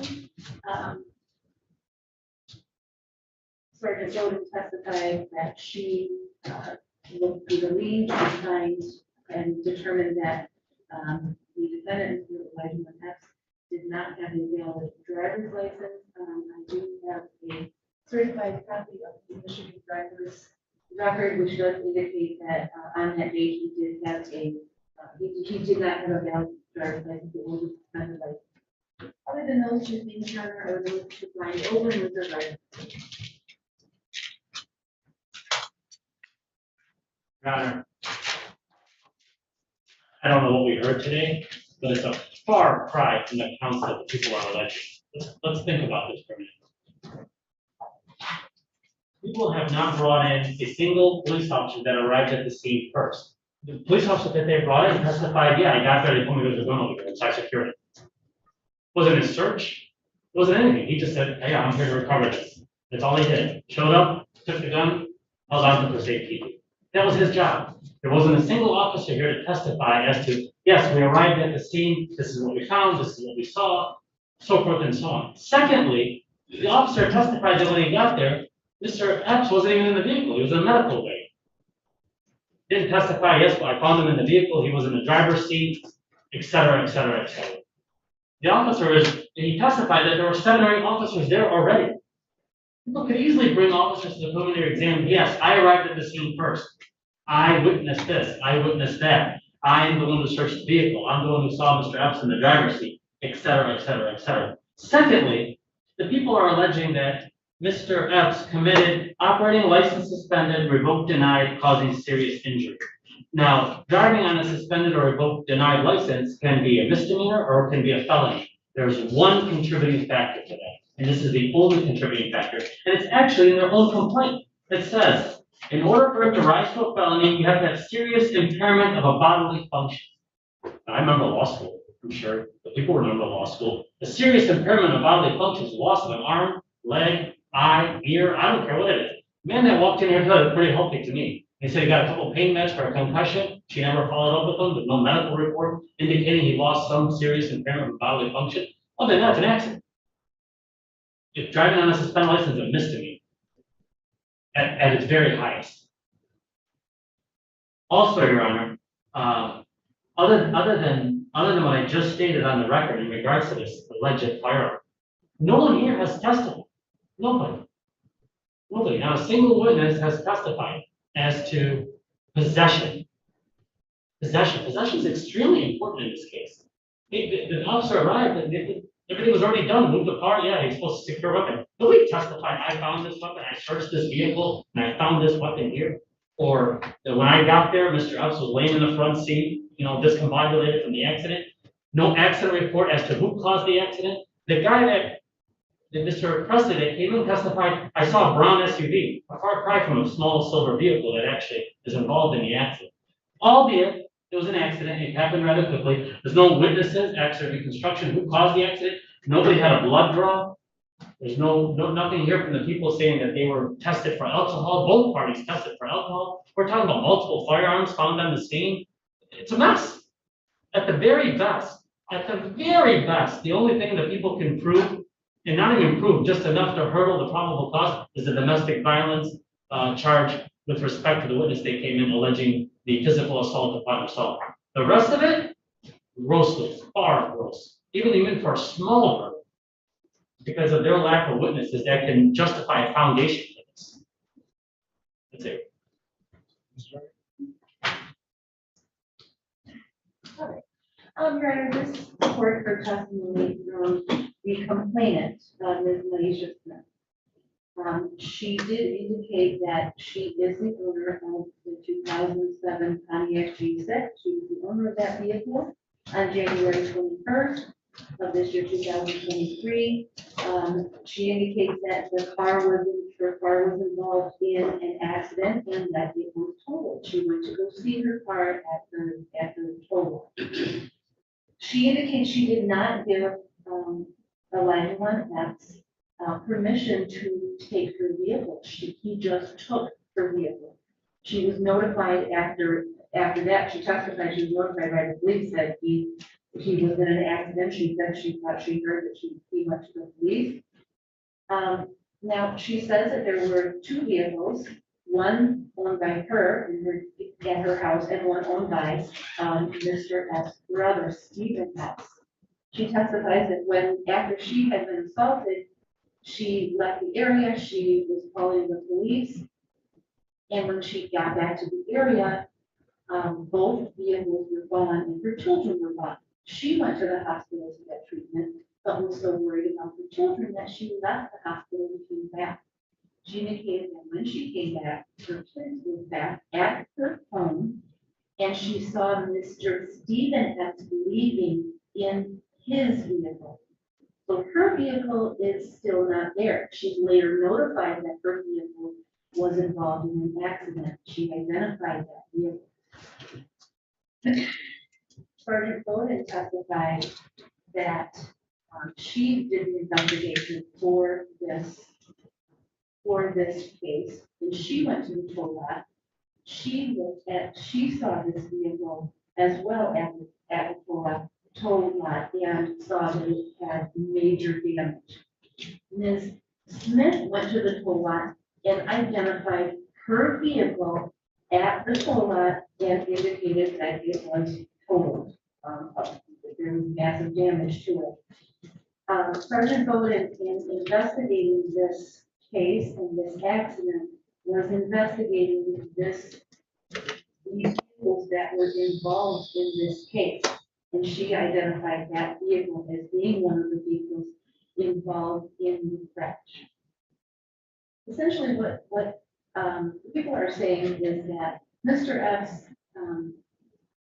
assaulted the complainant. He then took her car. He left the area. He was involved in a car crash that he caused, and that he possessed a weapon at that time. Now, Mr. Jerron Presley, he testified he had no connection to Mr. Epps at all. He was traveling to meet a client. He indicates that he was driving at that location, the location that was targeted at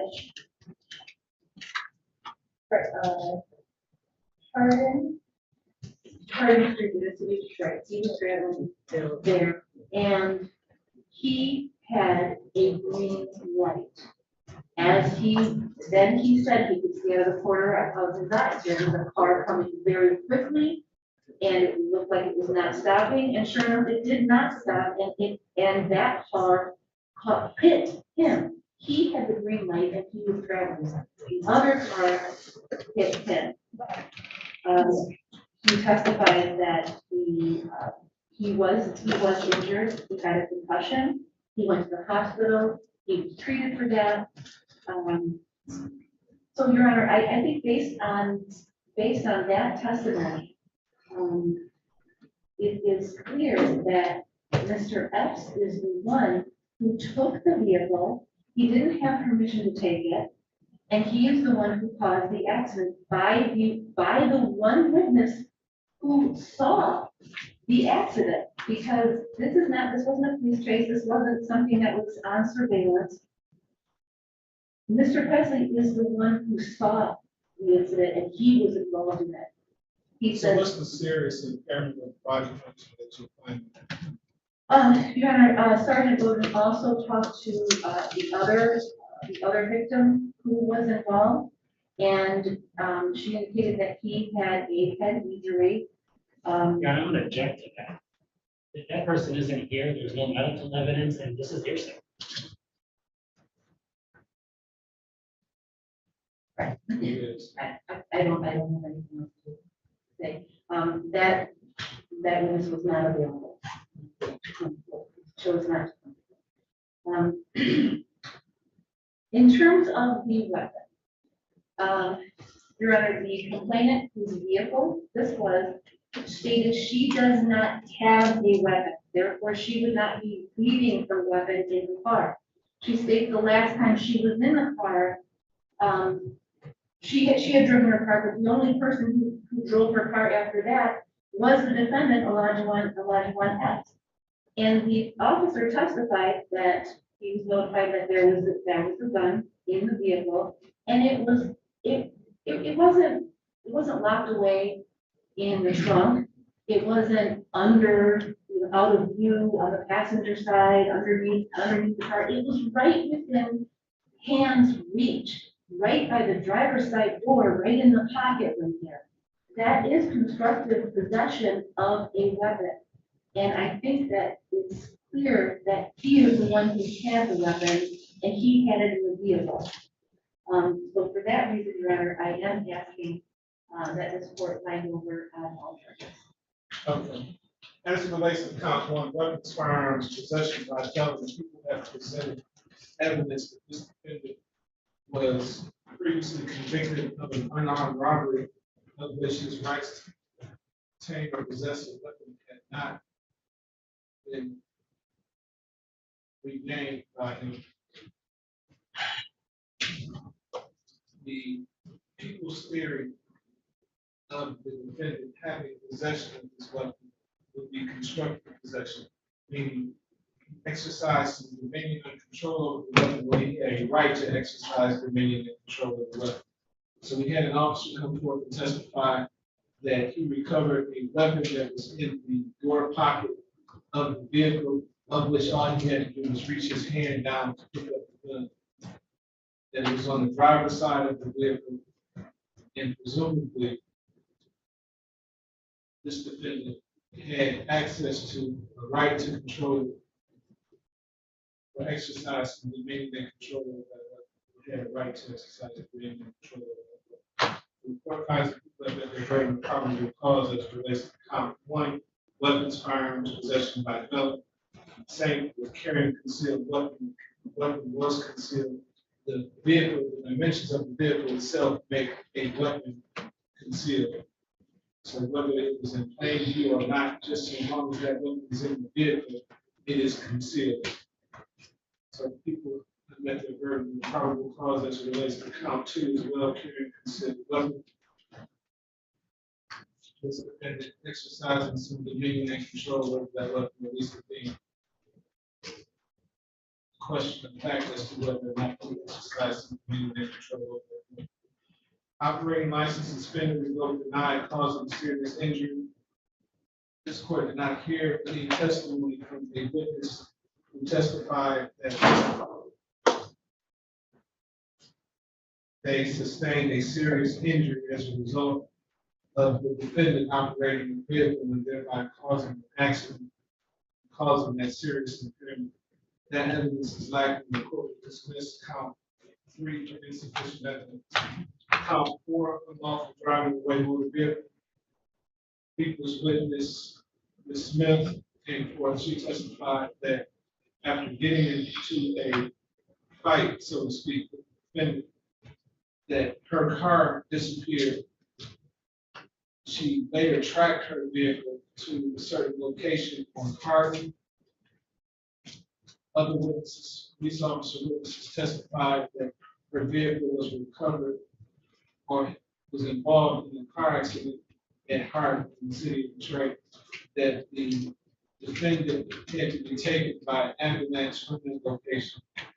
It was a pretty distinctive car by virtue of the type of car. It is a Pontiac G6 with these so-called stripes on the hood. So the court finds that people have met their burden of probable cause as it relates to count 4, unlawful driving away motor vehicle, in that the complaining witness said she did not give the defendant permission to take her vehicle. although the defendant can take her, or have permission to take her or drive her vehicle on other occasions. With her permission, she did not get permission on this occasion after he hit her about the head and face. Count 5, 6, or count 5, the felony firearm will go over with the felony possession of the firearm. Count 6 will be dismissed. That's a felony firearm attached to the operating license suspended with both denied cause of serious injury. What we'll find over on count 7, felony firearm. That is the felony firearm that goes with the unlawful driving away motor vehicle.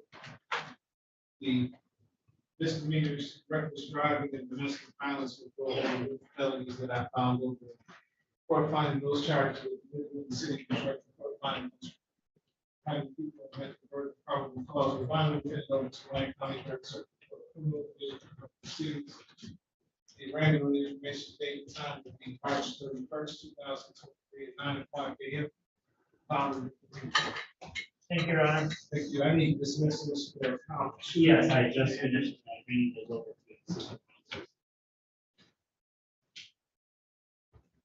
2 and 6.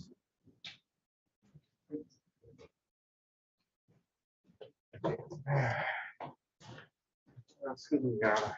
Yes. You got a Sherry chain, this is chain out here. You know what I'm doing? Oh, yeah. Yeah, that can be. Yeah. Yes. Yes. Here, okay. Yeah, I just told the officer they can come in. Okay.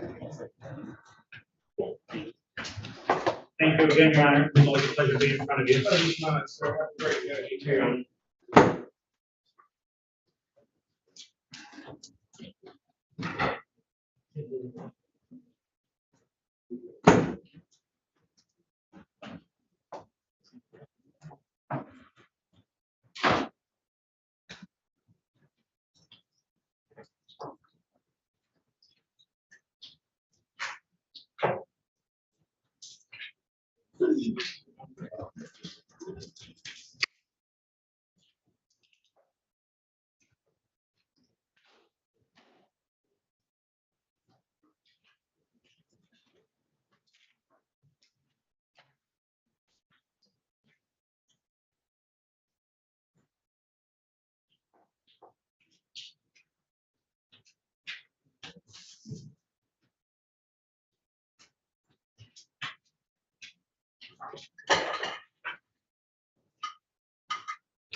Need us for anything else, sir? Did you need us for anything else? No, you're all set. Okay, I just wanted to make sure. You have a great weekend.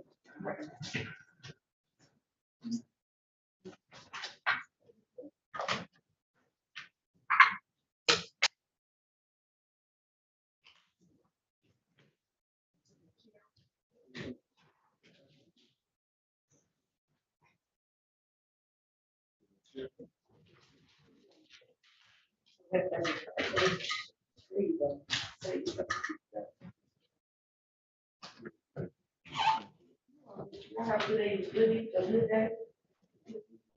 Yeah, yo, let's do that.